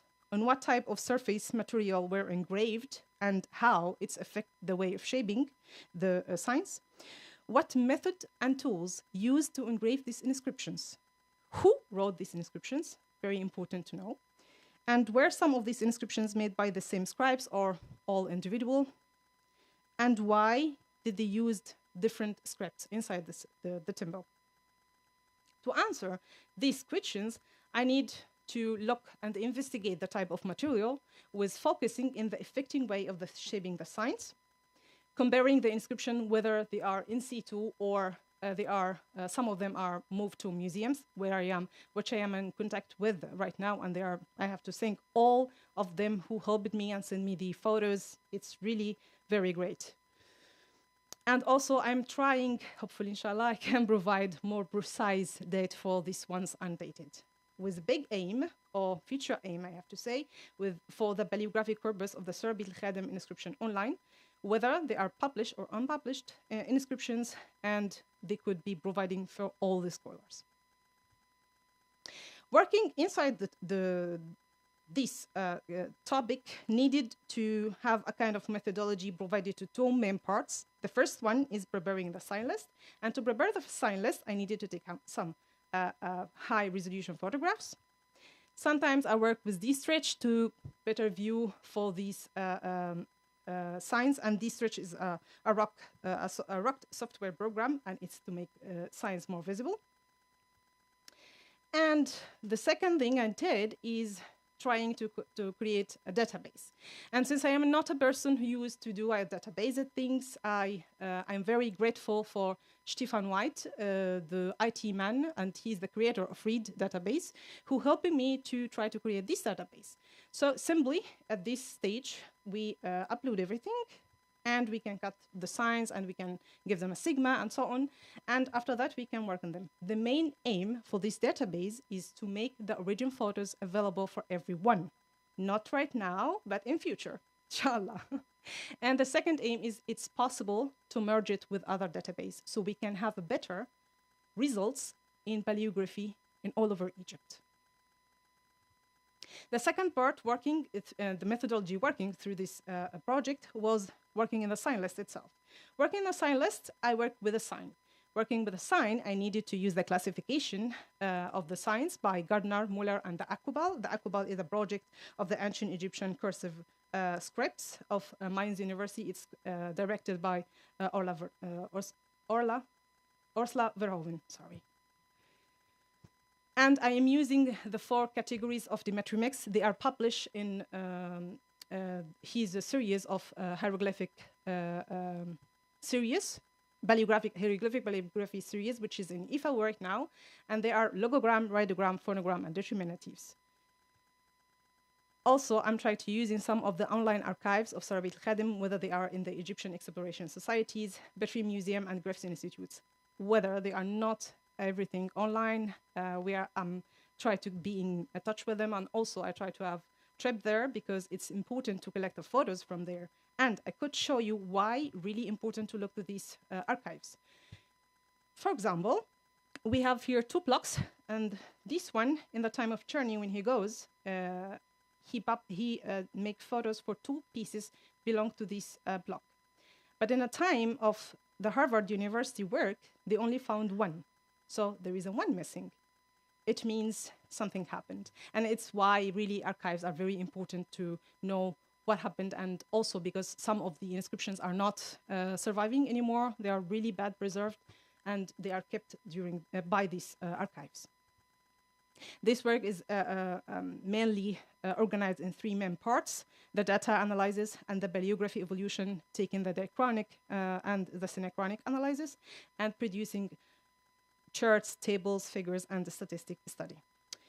Well, to conclude, all these pieces of evidence that I am working with are assisting in identifying the role of scribes in the shaping, the writing, text, and the element of the visual culture in ancient Egypt. It is the angle that lead us to the writing habits as identity of the placemaker, for a better understanding of the interaction between people, object, and the socio-cultural relation at the near-modern area between Egypt and Levant during the 2nd millennium BC. Thank you so much for your interest in it.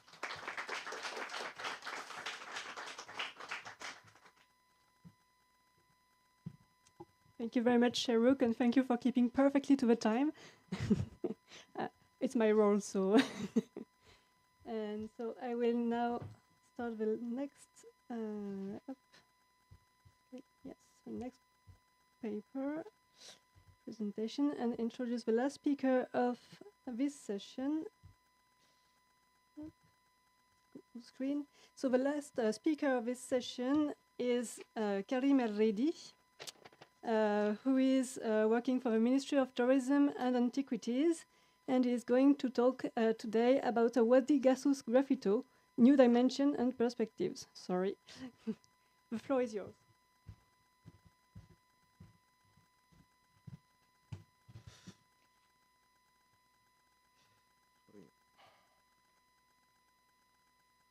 I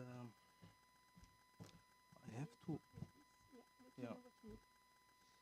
No problem. Okay. Okay.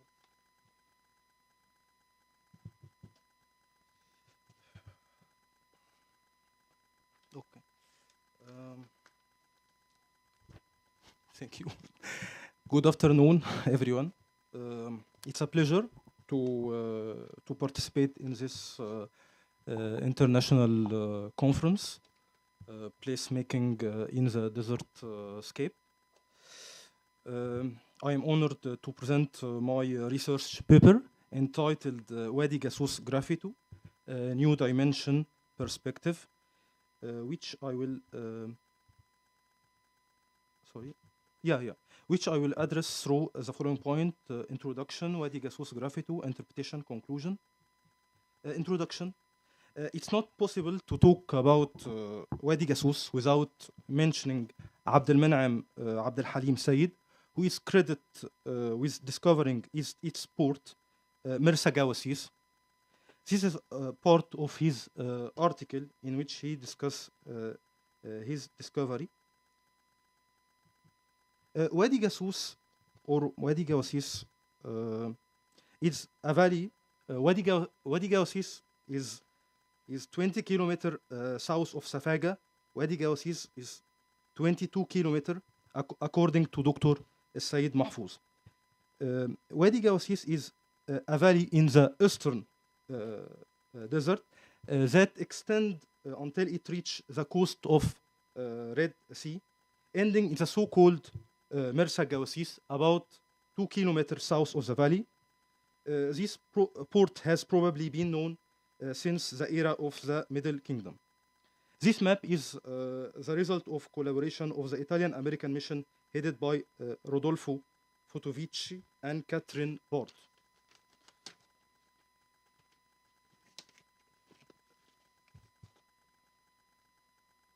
Okay. In the valley, there are some inscriptions scattered, many of which may have disappeared now, unfortunately, including this graffito, the main subject of my research. This graffito is located in an area about 15 kilometers from the Red Sea, according to Rittner, called Bir Abu Gowa, after Abd al-Man'am Said. Next to it, it's another rock art scene that may date back to the Said period, specifically the era of Basmatic I. Unfortunately, the inscription no longer exists and has now been completely lost, according to the Italian mission. This graffito was found with 2 cartouches of Godwife of Amun, Sheben Webet Amun RDS. This particle graffito has been the subject of much debate, especially about its history and real owner. Starting with Schweinfors, who is credited with uncovering the graffito. He published a preliminary study about it, providing some information such as this map and some illustration. Then Christophe, he focused on trying to date the graffito, and his importance concluded his study by dating it to the beginning of the Kushite era. And then Vladimir Vikantiev offered valuable insight on Schweinfors' publication on his article entitled Les Divines Adoratrices de Wadi Gassus, and Helen von Zeissel conducted some studies, and undoubtedly Kitchen was interested in this graffito also, and relied on Christophe's result, despite some doubts he raised about the dating. And recently, both Peyrodeau and German made some important addition and comment. Peyrodeau attributed the 12 year to the reign of King Bianchi or Kashta, while the 19 year to the King Takelut III. German analysis suggests that there is no uniform date for the graffiti, as each cartouche was produced in a distinct time frame, as evidenced by paleographic research. Finally, Rittner presented a recent translation of the text accompanying the graffiti and also suggested its dating to the Kushite era. However, previous study did not pay enough attention to highlighting the context surrounding the presence of this graffiti in such a remote region of the Eastern Desert. Therefore, this research paper aims to shed light on this graffiti, explore its significance by investigate the cause of its presence in that region, and reveal the economical, political context associated with it. This graffiti refer to the 12 year or the 13 year, and then followed by the title of Amun Irds as Divine Adoratress, then refer to the 19 year and followed by the title Sheben Webet as Godwife. Next to this graffiti, according to what was recorded by Schwenfors, there is a large rock art scene as called by Vicomtiev La Grande Composition Rupestre de Wadi Gassous, represented basmatic, and presenting what resemble an offering of globular vessel to Amun Ra and God Min. Then the divine adoratress wife Sheben Webet, first Nitocris, and then the divine wife Sheben Webet the second. Then a unique cartouche with the name of Bianchi as her father, in addition to several separate scene of offering to Min, the deity of the Eastern Desert region. In fact, studies focused on the graffiti, studying the date that precede cartouche, the cartouche of the godwife, and did not concern with linking this graffiti to this amazing rock art scene in which Pasmatic and his daughter Nitocris and her adoptive mother Sheben Webet II are clearly represented. In addition, the study, as I mentioned, did not focus on the context related to the presence of this graffiti in that specific region, as I mentioned. Interpretation. I will try to stay away from the controversy over dates and focusing on analyzing the context of this graffiti and its relation to the rock art scene close to it. So the economic political motifs are clearly evident, as indicated by Irman in his comment on the graffiti inscription in Wadi Jasus. He pointed out to the significance of the graffiti in Wadi Hamamet, where a graffiti of Amun Irds also was already recorded in the 12 year of Shabaka, which may suggest that there is a mission sent to Wadi Hamamet, were likely also intended to extend to Wadi Jasus for the purpose of exploiting natural resource, including quarrying and mining. It's evident that the divine wife recognized the need to use their wealth in economic activity by dispatching this mission. The question remains whether this was done in accordance with royal authority or if some activity were taken part from it. It's still up for debate. As is known, the economic orientation of the Kushite constituted one of the main strengths that helped them for controlling and ruling Egypt, as indicated by Jeremy Pope, which is what the site observed and noticed. Prismatic main focus was on continuing this same economy policy by strengthening the position of his daughter Nitocris, the new divine wife of Amun, to whom all the wealth of Shebenwebet II will be transferred. As the text of Nitocris' adoption stela explicitly mentioned, the testament or emit per, as written in the text, which maybe include mine quarries as well. This is to confirm Nitocris' ownership of Shebenwebet and Amun Irdi's property, as indicated by Kaminos and recently by Betsy Bryan.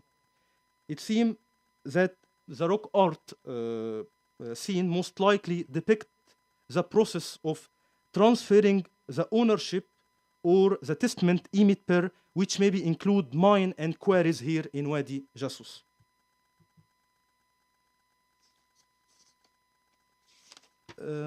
In fact, Pasmatic concentrated on maintaining control over this resource and possessing the economic power following the same policy of Kushite, based on sending this same mission for economic and mining purpose, in particular, as evidenced by his missions that he sent to Wadi Hamamet and Wadi Josus under the supervision of the famous Montumhat, as this inscription refer to it. This also confirmed by the discovery of lead artifact attributed to Pasmatic, which the Italian mission confirmed with its reference to the lead mine. Maybe the aim behind heading towards these routes in the Eastern Desert and to the Red Sea was also to establish new trade routes given the Mediterranean conflict in the north with the Assyrian during the Kushite period and with Babylonian during the Scythe period. Conclusion. In the end, it can be concluded that the Wadi Jassus region constituted a strategically important location due to its unique geographical position, the ease with which natural resources could be imported and exported through its port, and the opening of trade routes that could enhance economic influence through mining, quarrying, and trading. Political influence would then result from gaining economic power and controlling the country borders. All of this contribute to the reinforcement of the country governance. And this actually happened in the Middle Kingdom era when Amenemhat ascended to the throne. As well as for religious region, maybe this may serve a starting point for future studies. Thank you. Thank you for your attention.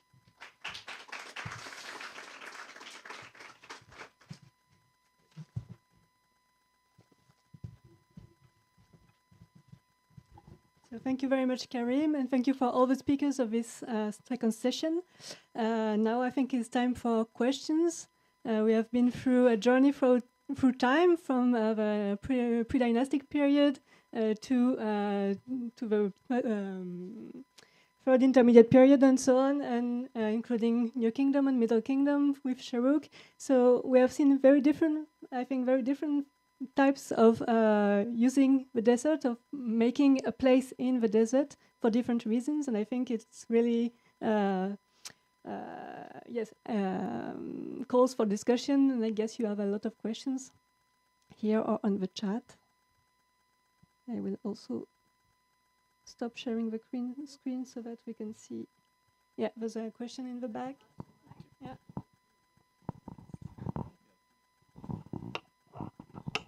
Yeah, so we can see also Maria Carmela, who is back with us. Yes, I have a question for Shuruk. Fascinating.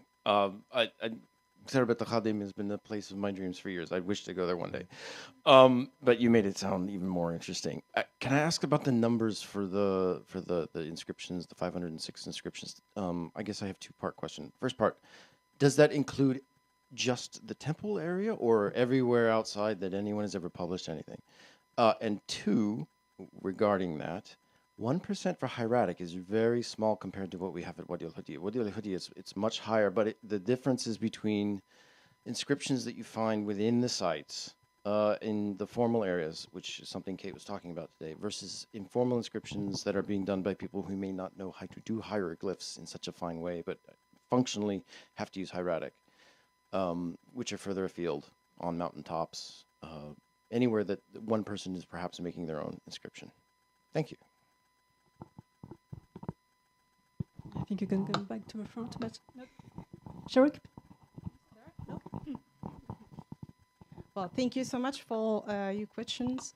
They're interesting, of course. Well, the first one about the temple, and if these 506 inscriptions are from inside or outside, they are mainly inside the temple, but also the mining surround the temple. So because all the surrounding place is belonging to the temple. So, and also we have to keep in mind this, the ones have been moved to museums also included. So the 506 all over inside nowadays or outside nowadays also. So both are included. And I have also to be more specific that they are not all in the same scale. They're really, really different. So these 506, few of them have a complete 4 faces stealing. The second question about the hieratic. Well, hieratic in Sinai in general is known, but in other places, not in the site of Serabit. And in Serabit, we have a very, very few hieratic inscriptions. Whether they are like names included by people who were working on the site or passing by the site, so they just wrote their names, are very, I have to say, few inscriptions of hieratic.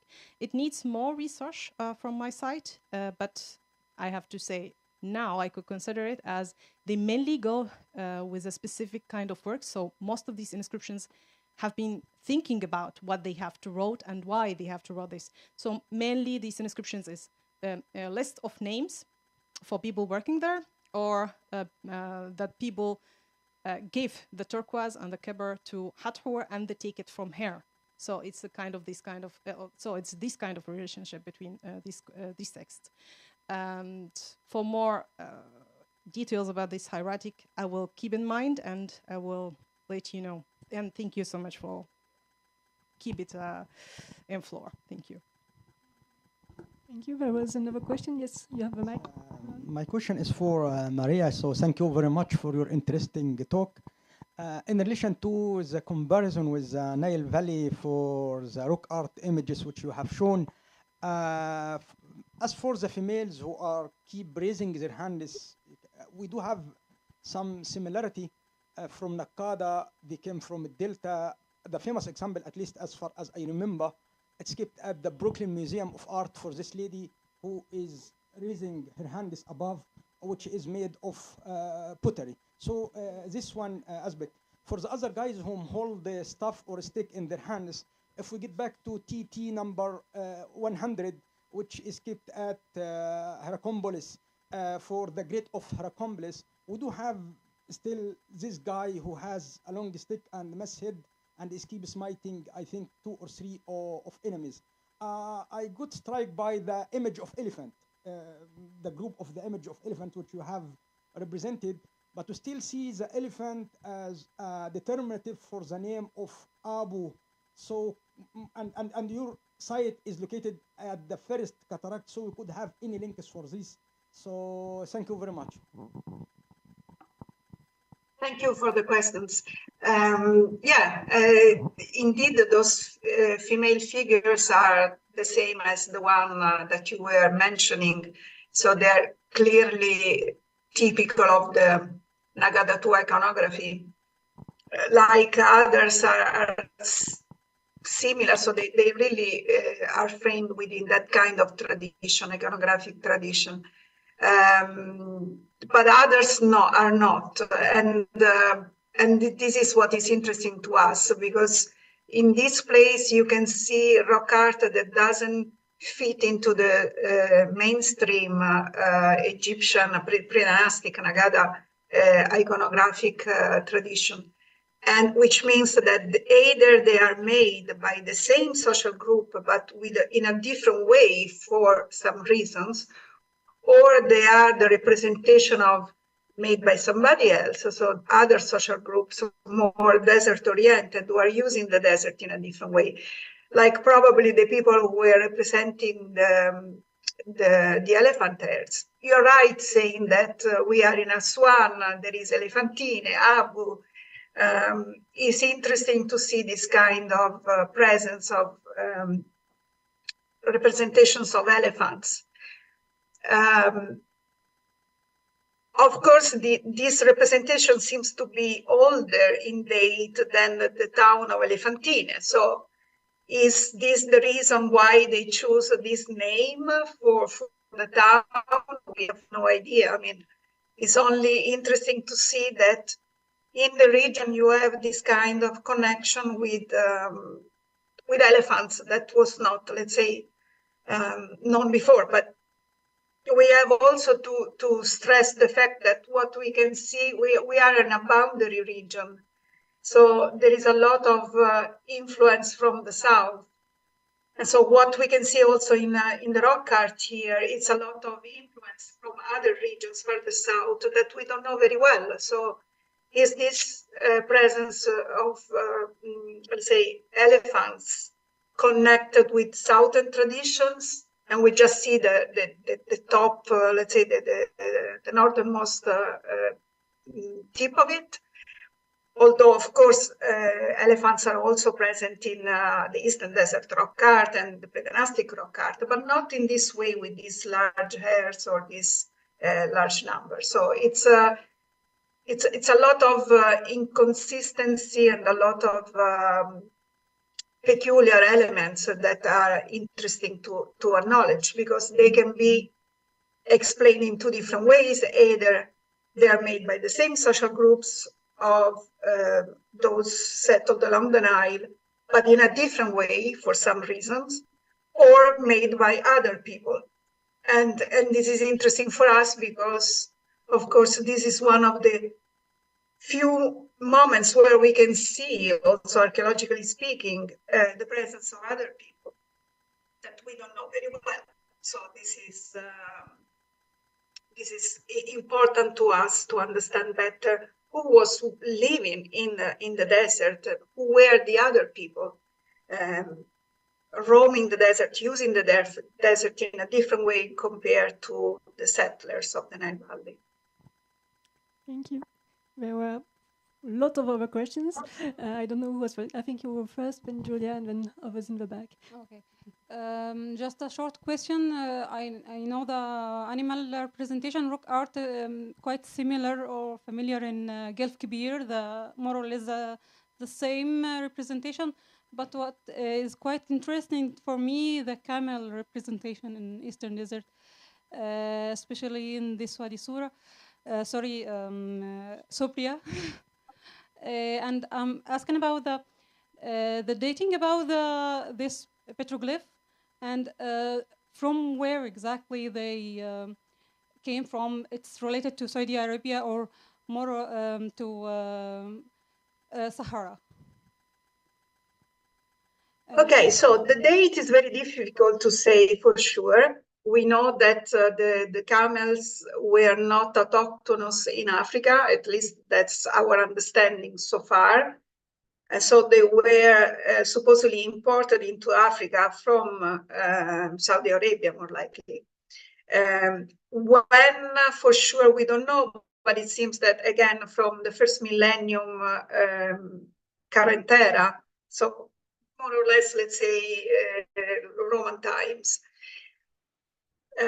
So we have to assume that a representation like that is to be dated from Roman times up to, we don't know, because camels are used also nowadays, so in recent times.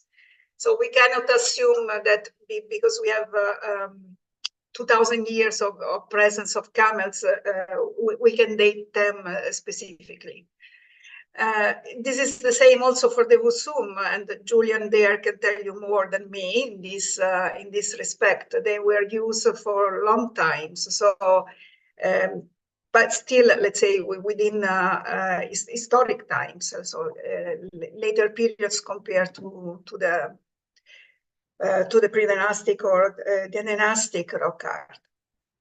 Indeed, you have this kind of representation all over the Sahara or in Arabian Peninsula, but of course they are made by different people. It's, you know, when you want to represent an animal, you usually represent it in very similar ways, even if you are far away to each other and you are not influenced, let's say, statistically speaking.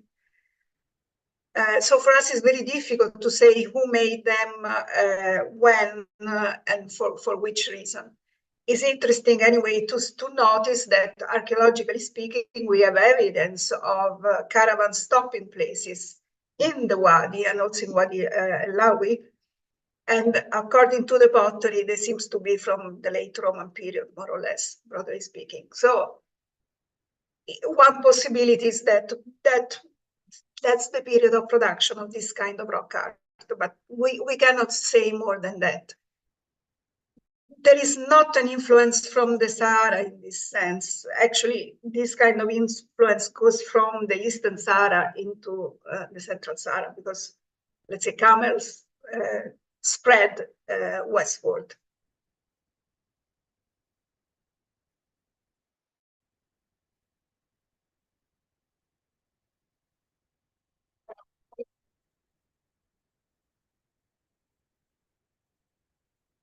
Actually, the cattle images you showed that find so many parallels, especially at the fourth cataract. And just a short question. At the fourth cataract, when we were working there, all of our missions found the same cattle images and, of course, with a large variety. But the ones that we can date to the Kerma period, we could not only date because of the stylistic elements, of course, but also because of associated sites. So you mentioned the Roman caravan stops, but is there anything from the Bronze Age that you found in the Wadi, or are you planning to kind of make a larger survey? Because, I mean, this would be, of course, crucially important because otherwise you will end up with a very, very tentative dating of the rock art. Thank you. This is a very good point, indeed. We hope to go back because unfortunately, in the past years, we couldn't go back because the local tactician Aswan is asking us to concentrate on the West Bank, our work. So we didn't have time to go back. But so we had only 4 days of surveying the area. We found evidence of Roman times caravan stopping places. We found stone structures in the area, also Wadi Alawi has more archaeological record. We found, for instance, tumuli of different periods, most of them impossible to date. Some of them are clearly from the 5th millennium. So there is a lot to do still, and there is, let's say, hope to find something more. But there is nothing, let's say, pottery-wise, for instance, that so far is giving us any date connected to, let's say, the 3rd or 2nd millennium or any date of this. So we have 50 millennium tumuli. We have some, we found, for instance, Marley A shared that was reworked as an axe, so pre-dynastic, early dynastic. And then we have this caravan, Roman caravans, but nothing in between. So we hope to find something else. The stone structures could be an option, but yeah, we hope to go back and continue the work. But so far we have nothing, at least in the desert, in our part of the desert, because of course then there is Wadi al-Hudi, they have information. There is another French project in Wadi Abu Subeira, they also have other information. So if we put all together, and we have Pangrave cemeteries along the Nile, for instance. So clearly there were Nubians and also Sea group.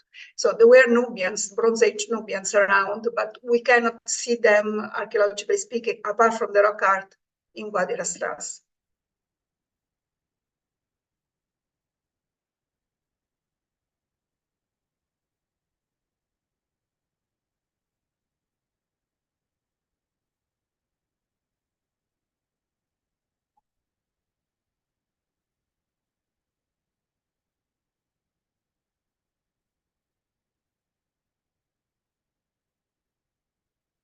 inspiration from the rock arts. And in the case, it's people that live in the Nile. You have some explanation why they went to the desert. So there is some special raw material in the area or something like that. Yeah, for sure there were more than one social group. So there were, for sure, people, communities, groups coming from the Nile. Why? We have no idea. There is no special raw material in the area. It seems to be more a connecting place because you can go from different parts of the Eastern Desert from there. For instance, from the Komombo Plain going south or east. Or, but yeah, I mean, no raw materials, nothing special in this sense. Why they were going there, in which way, so how they arranged this kind of movement, because anyway, it's 45 kilometers far away from the Nile. So you need to know that there is a place like that. You need to want to go there to arrange for that. It's going to take time, people, arrangement. So it's not, a place where you just go back and forth or easy to reach. Why they wanted to go there, we cannot say. So for sure, there were some people from the Nile Valley, they went there for some reason and they did some part of the rock art, because part of it is very similar to the one that you can find along the Nile, but also in the Central Eastern Desert. So we have also to take this into consideration. We have also to remember that when we say pre-dynastic, early dynastic rock art, and we have evidence from the Nile and from the desert, we assume that those were made by people from the Nile. We never assumed the reverse, no? Instead, it could be also that was the focal point was the desert, and then there were people going into the Nile and doing this kind of rock art. So it can be more complex. For sure, there were people doing other part of the rock art, also pre-dynastic rock art, and were desert-oriented people, maybe influenced, so following the same kind of, generally speaking, the same kind of iconography. We have so many variables, so many elements that don't fit into the mainstream iconography we know, that at the moment are difficult to understand, but clearly are evidence of something that is going on there, which is not the typical thing that you will find along the Nile. So who made this kind of variance? We have no idea. And then, of course, there is rock art that is completely different, who has this kind of Nubian influence. So it's a crossroads of, it's a hub, a connecting place of different peoples, different groups, being there for different reasons, with different agendas, doing rock art in different ways, and of course, influencing each other, interacting with each other. So it's very difficult and complex to understand, which is what we would like to do in the future, and we hope to go back to the site for this. Thank you. One more question, I think. Yes, my question is for Sherouk Shehada. I was really highly interested by all your presentation and themselves. Thank you. Well, thank you so much for all the questions. For the first one about if we have another places that shown that the stonecutters as the scribes also.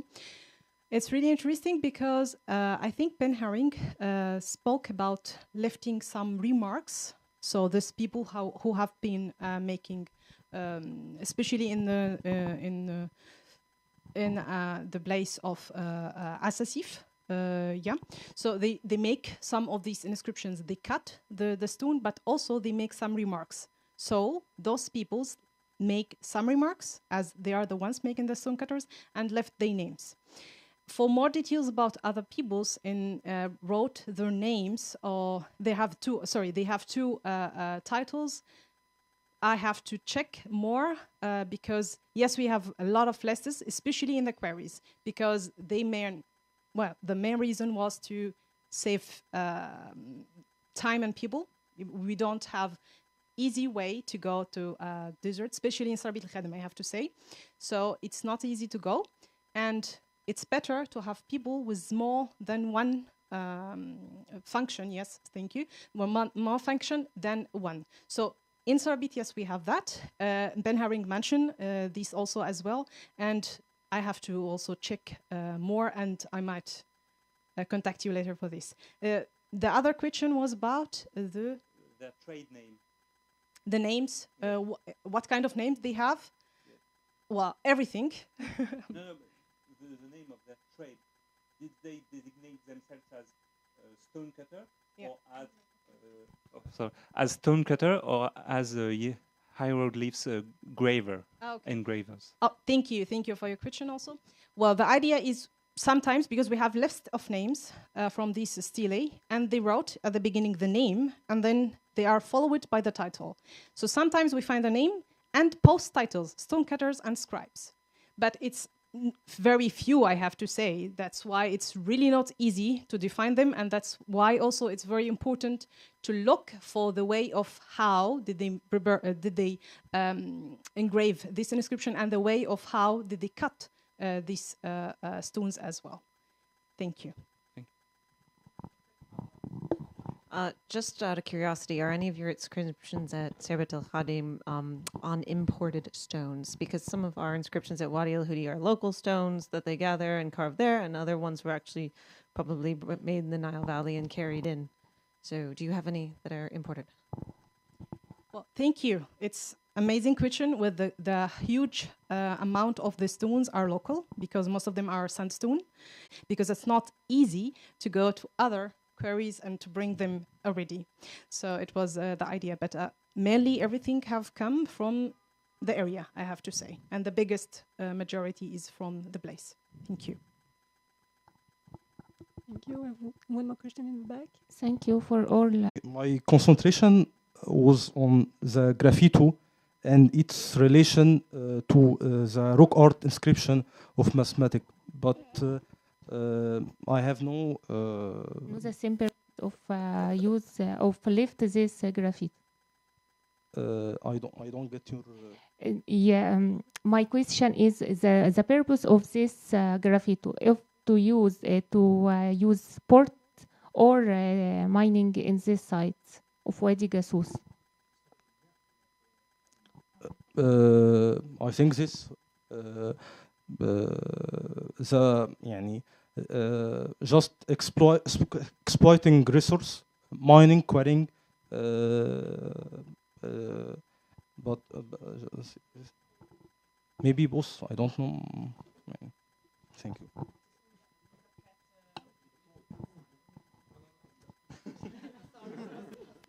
Sorry, Cairo interruption.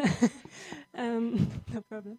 I think there was also another question for Karim online. Cynthia, yes, from Cynthia. Yes, this is a good question. The lead mine. Lead mine. This I think is a good question. I will search for it, but no idea for this prismatic. I think this could be part of his economic policy. As I mentioned, exploiting mining and this. Thank you. Thank you. Khaled, you had a question? Thank you, Karim, for your interesting lecture. My question is, what is the relationship between the royal scene for Basmatic I and the Eastern Desert and Wadi Gasus generally? And as far as I know, that he offered some kind of global put, which is probably the purpose of this for purification. Do you think this is the same purposes of this kind of offering puts is already used for the same purposes or another things? I don't know. This is يعني you mean this what's the meaning of this? Yep. What is the function and the purposes of the scenes anyway? Just religious ritual. There is any political perspective here or connection? no, no. The political, what I want to say from my point of view for politics, the place as Wadi Gosos, and I think this Dr. Christina Alu referred to the place, how the place is, how it's make the, how can you say, the he could be one of the place of power, economical power, political power. This is what I want to. Controlled. You mean that he controlled this area during the late period on the first millennium period. And this another also interpretation also. Thank you. Thank you. Thank you very much, and I think we have reached the end of this very fruitful discussion. There was one comment last on the chat. I think we touched upon it already about the dating of rock art, and is it supported by pottery or other archaeological materials? I don't know, Maria, if you want to add something about that or not, or about the camels also. Yeah, for the pottery, I already said that we haven't found much. We have found some shards, some that really seems also Nubian, but the context is not good enough, and we didn't have enough time, let's say, to make sure that of the chronology. As for the camel, there is right. So yeah, I mean, I think you can read what he wrote. That there are some evidence of Ice Age camelid, but are not the same as the Greco-Roman one. So these are clearly later in date and contemporary to the Greco-Roman period or later on. Thank you very much. Thank you all for your communications this afternoon and for participating in the discussion. I think we have a well-deserved break now, and we can reconvene at 20 minutes past 4. Thank you very much. Thank you. Bye-bye. Bye. Thank you for being online.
Let me first check. I saw that our next speaker, Wafa Hussein, is online, but Wafa, can you kind of show your face and see? Yes.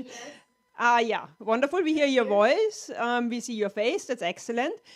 Thank you. Yeah, so I'm very happy to chair this session, and I am also delighted that our first speaker is one of the young researchers from Sudan. Wafa Hussein is a PhD student at the École Pratique in Paris at the moment, and she has earned a master degree at the Al Nilain University in Khartoum, and has also worked as an assistant researcher at the French unit in Khartoum. So she has already a large range of research experience at different archaeological missions in Sudan. And Wafa, if you could switch to presentation mode, because at the moment we see presenter mode, yeah, and okay, just give me a second. Of course. Okay. Well, it doesn't. Okay. It's okay. So we are delighted to hear your. Wafa will talk about manufacturing process of late prehistoric ceramics of Eastern Desert and the modern pottery tradition in the Nuba Mountains of Sudan. So yes, now it's perfect. The floor is yours. Thank you so much. Thank you so much. First of all, thank you all to being here online or in person in Egypt and give me this opportunity to present this small article. So according to the ethnographic and experimental archaeology study, a lot of information about the methodology of pottery production in the archaeological field have been proved. 3.4. This paper attempted to establish the link between the study of the late prehistory pottery in the Eastern Desert from Eder project and the modern traditional pottery industry in the Nuba Mountain from Western Sudan by using the concept of the chaîne opératoire. So Eder project is a joint project between the University of Nile Valley in Sudan and the Polish University of Warsaw in Poland. Between 2016 and 2021, the project recorded 145 archaeological sites, of which 35 sites belong to the late prehistory period. The fieldwork based to do a survey and test excavation in certain sites. Unfortunately, all the material under this study present a service collection, except the material coming from the site either 11, which coming from two test excavation that done in 2016 and 2021. So the methodology of study the material was based firstly in the chronological sequences of the ceramic by using the method of the qualitative and classification of the decorative motifs that established by Isabella Caneva. Then compare it with the other site in Atbara region or Eastern Desert and Central Sudan, which enabled to place the material and the study in the general sequences of the late prehistory period in Sudan. Secondly, I use the technological analysis of the ceramic. So it's analysis based on the concept of the chaîne opératoire. So it determines the reconstruct of all the technical process of the pottery industry, beginning with collecting the raw material, preparing the clay, forming, finishing and surface treatment, decorative until the firing. So the technical analysis carried out to classify the pottery according to this table. In a template, it's made to verify the link between technology, typology, and the chronology in order to clarify the distribution and the movement of the human group in this region. My study 3-4 focus on the resources of the raw material, the forming technique, finishing and surface treatment, and the decorative motifs. So I divide the site on the concession area to two parts. The first part, the site near Atbara River, and the site on the desert. The mind was to see if there were any different in the ceramic product according to the geographic distribution. As I mentioned earlier, according to the project database, we have like 35 sites dating to the late prehistory period, including 17 sites near the Atbara River and 18 sites on the desert.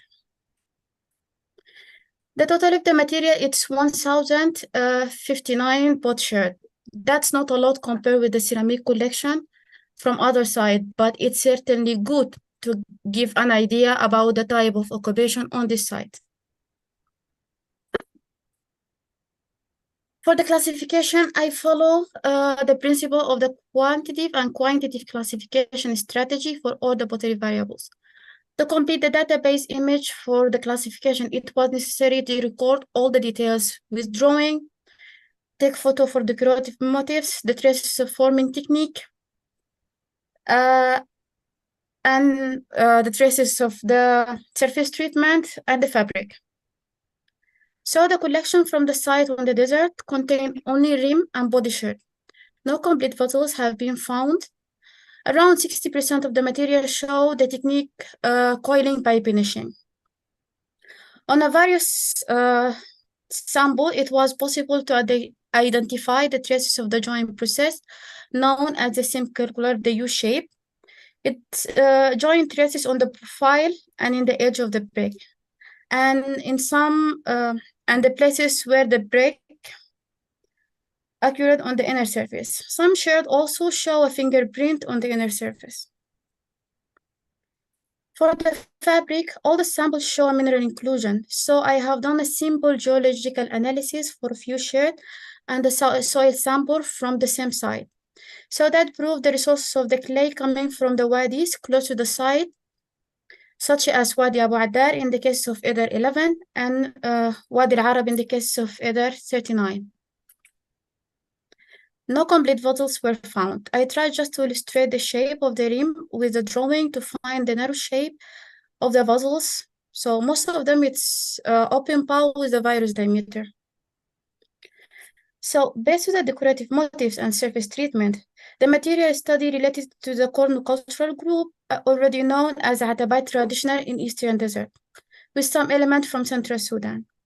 70% of the material similar to Saroba group, and we have like 15% similar to the second phase of Shaggadud site. So in the case of the material from Atbara River site, two techniques were applied. So it is still coiling technique we have like two types of coiling technique. It's coiling by finishing and coiling by spreading. So in the term of this surface traces, the type of fracture, the two techniques give the same traces. We can just see the difference between them on the profile. In the case of coiling by finishing, the joint between the coil take the U shape, where the case of coiling by spreading, the joint between the coil take the oblique shape, or we call it the S shape. So the sample from the riverside seems quite different from those coming from the desert. The main difference with the ceramic is the presence of the organic inclusion. The clay resources appear to have been made from river mud or sedimentary clay.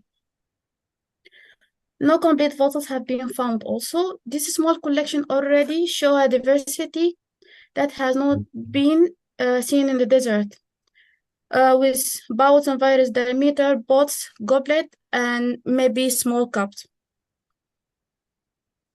According to the decorative motifs, the material under study related also to the corn cultural group of Atabai traditional in Eastern Desert. So 80% of the material similar to Butana group, the three phases of Kassala group, that date in between 4th to the 1st millennium BC, and few elements from Saroba group present just 10%.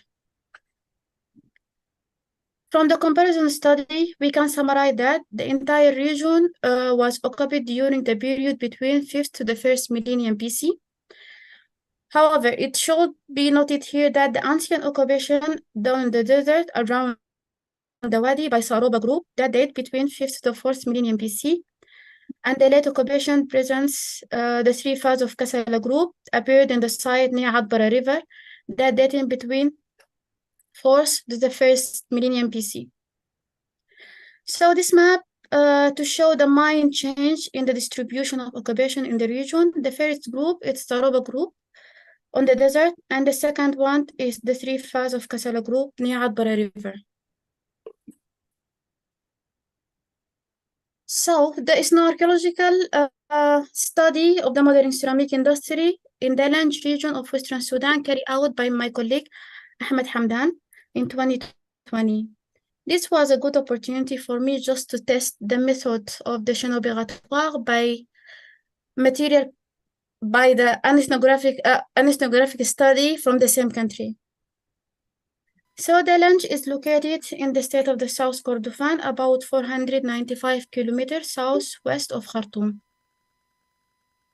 The Lange area is situated on the black, muddy and sticky soil, making it difficult to obtain a raw material for pottery production, with the exception of Al-Karkar pit. This pit located in the foot of the hill of the Billa Hill to the west of the Lange area. It's present the only resources that's found in the Lange. The potter extract the clay from this pit and transport it by donkey to this workshop. So the potter workshop is located in the potter house itself, near the living room. It's built from wood and grass and serves for a workshop and potter store. So to prepare the clay, the raw material is placed on the plastic sheet on the ground and mix it with the arid leaves or donkey dungs and water. So the potter left the clay for ferment for 1 day before the shaping began. For the forming process, I just put here two examples. The first one, the water pot and stove pot. So first of all, we should understand that to forming one puzzle, the potter can use a different technique for a different part of the puzzles. So in the cases of the forming the water pot, the potter begin by molding the lower part. Here actually he used two types of technique, molding and hammering technique by using a small stone, as you see in the picture on the top.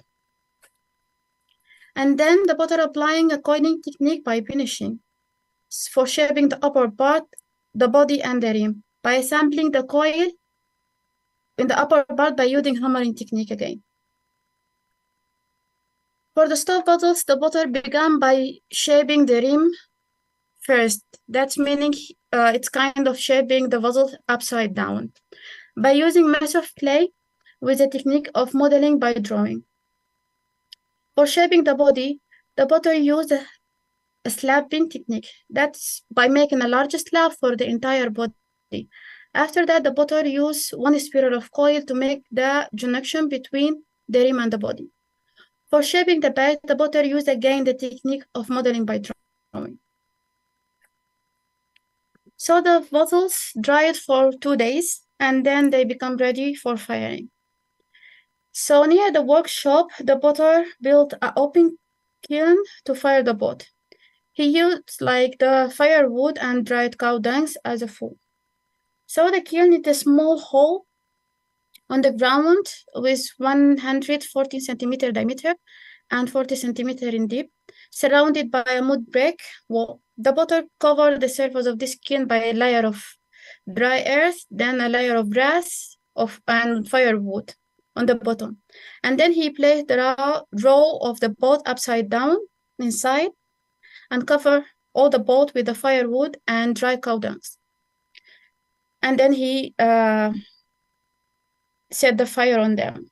So the fire can hold between the kiln can hold between 5 to 10 pots.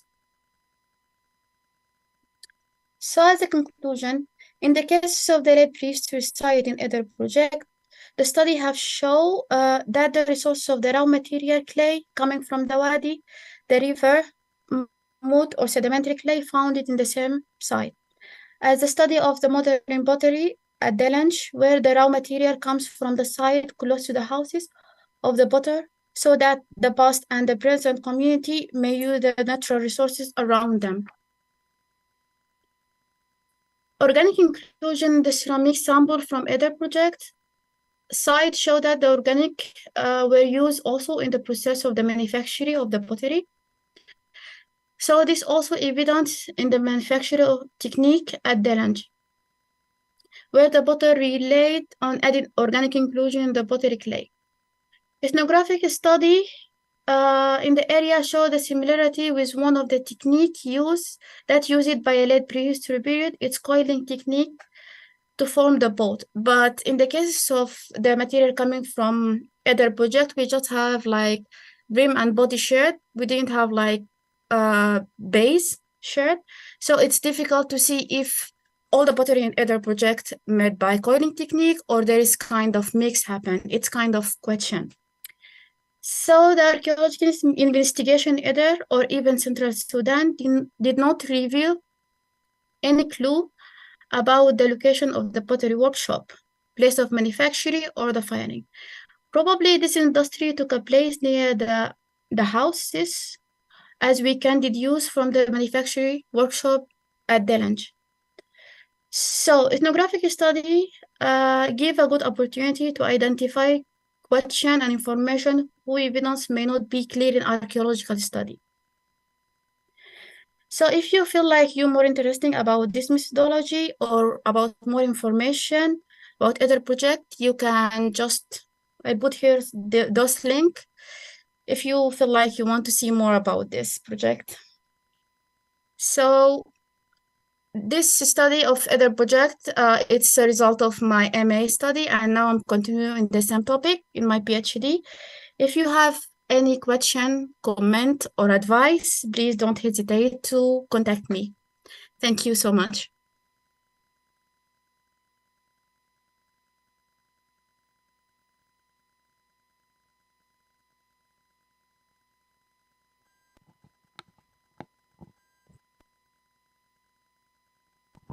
Hello.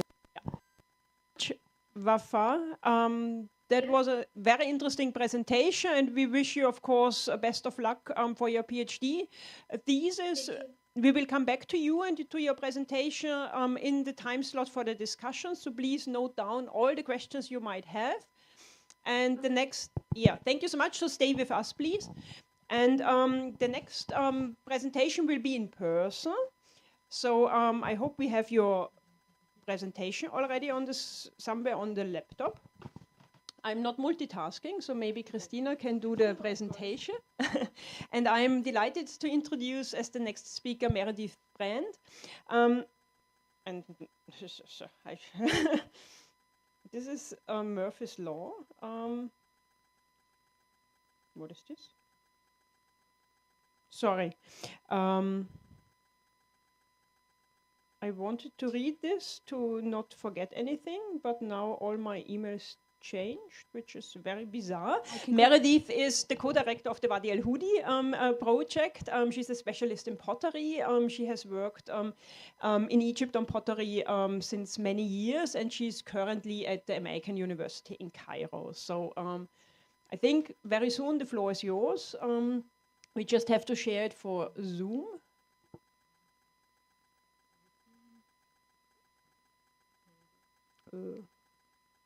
Maybe try it here.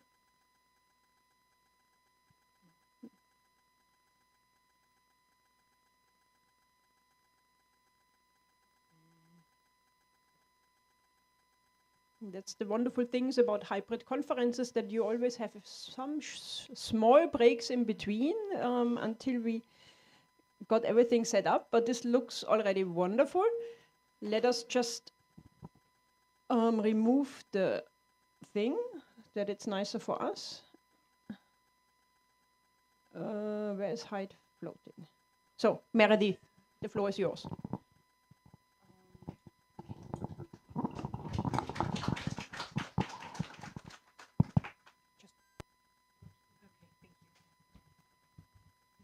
Thank you, Julia, for that introduction. That was fantastic. I also really enjoyed the last presentation, Wafa. That was very interesting.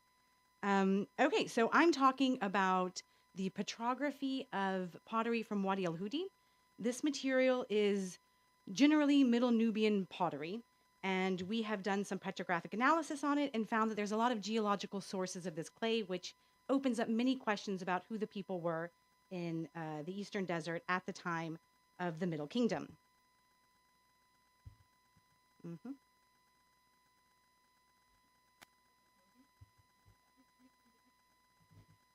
Beautiful. Okay. So this is, we already had a nice introduction by Kate Liska in the morning, but this is Wadi El Hudi. It's 35 kilometers southeast of Aswan. And we have sampled this study, which I should say is a very, very preliminary study. We have samples from Wadi El Hudi, from the major Middle Kingdom sites here. We have samples from Hisnin, east and west. And we have some samples from Dihmit south. So we've got samples covering this entire area. The area is known for Middle Kingdom mining. It's really famous for amethyst mines. And one of our questions is, who was in the Eastern Desert during the Middle Kingdom? We have textual evidence about people in the deserts in the Middle Kingdom. We have at Site 6 in Wadi El Hudi, we have these places where soldiers could observe people and track the landscape, and we've got all these inscriptions from it. So they're watching people. Part of that obviously is probably watching the amethyst and the workforce and things like that, but it's also probably watching the desert and who was coming and going. So we don't have that much archaeological evidence about Middle Kingdom peoples in the desert that are not Egyptian.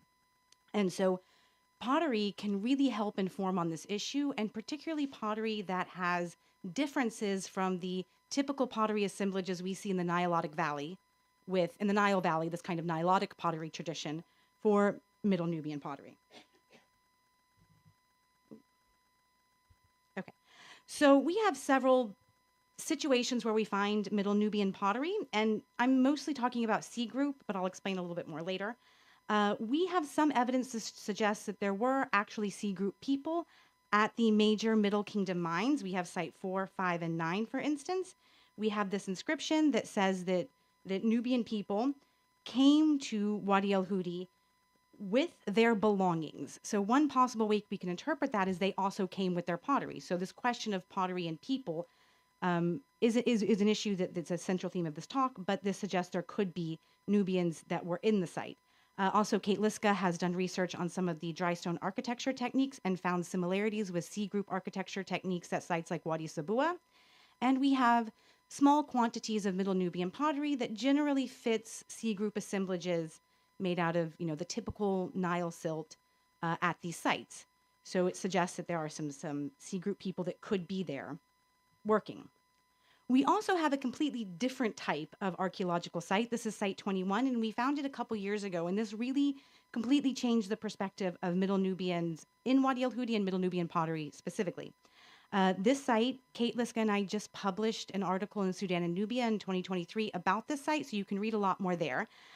This site has a small mine, around 20 meters, and a bunch of different features, these dry stone huts around it. And most importantly, we've excavated it recently, and Christina Alu was one of the people excavating it. We found a considerable amount of Middle Nubian pottery. It's mostly Middle Nubian pottery, and there's also amethyst mining debris. So they're mining amethyst, and we have a small amount of Egyptian pottery dating it from the early 12th to the mid-12th dynasty. But this pottery is unusual. It doesn't fit the standard picture of C group pottery. So this started more research and kind of re-looking at some of the material that exists from Wadi al-Hudi that was maybe overlooked. So we also have another set of pots which they're not found in association with potentially contemporary Middle Kingdom pottery. This is an example. This is Site 20. It's a late Roman, early Arab period mining processing area. And there's this one pot here that was found, and we don't know if it was already there, and then people came in the late Roman and Islamic periods, or if they thought this was a cool pot and brought this with them, but it's just this one singular pot. And we have these pastoral nomad shelters. Kate Liska talked about Site 51 earlier, and this is an incredibly interesting site, and in front of it, this is a series of sandstone rock shelters where there's a lot of rock inscriptions, but in front, there's a huge amount of pottery. And it seems that, there's some depth to that accumulation of pottery. And we found these pots, which if anyone has any suggestion about what they think this is, I would love to hear it, because they're just body sherds with incised line decorations, which incised line decorations are everywhere and in Middle Nubia. So this becomes a very important pot, a VIP, I like to think. So if you have an idea or suggestion, I would really like to hear it. So Middle Nubian. Okay, so we are dating the pottery at Wadi al-Hudi in part from the Middle Kingdom pottery that's found in association with this. And this puts us at the late 11th dynasty to the end of the 12th dynasty. We have some 13th dynasty material. So most of our pottery that we can assume is connected to this C group phase with a little bit of the beginning of Pangrave and Kerma-Moyen. Now, we also have sites where we don't have reliable Egyptian ceramics to date or to understand the chronology with this Nubian pottery. So that's like that one random pot from Site 20, and also from Site 51, we need to have some more excavations and try to figure out what's happening.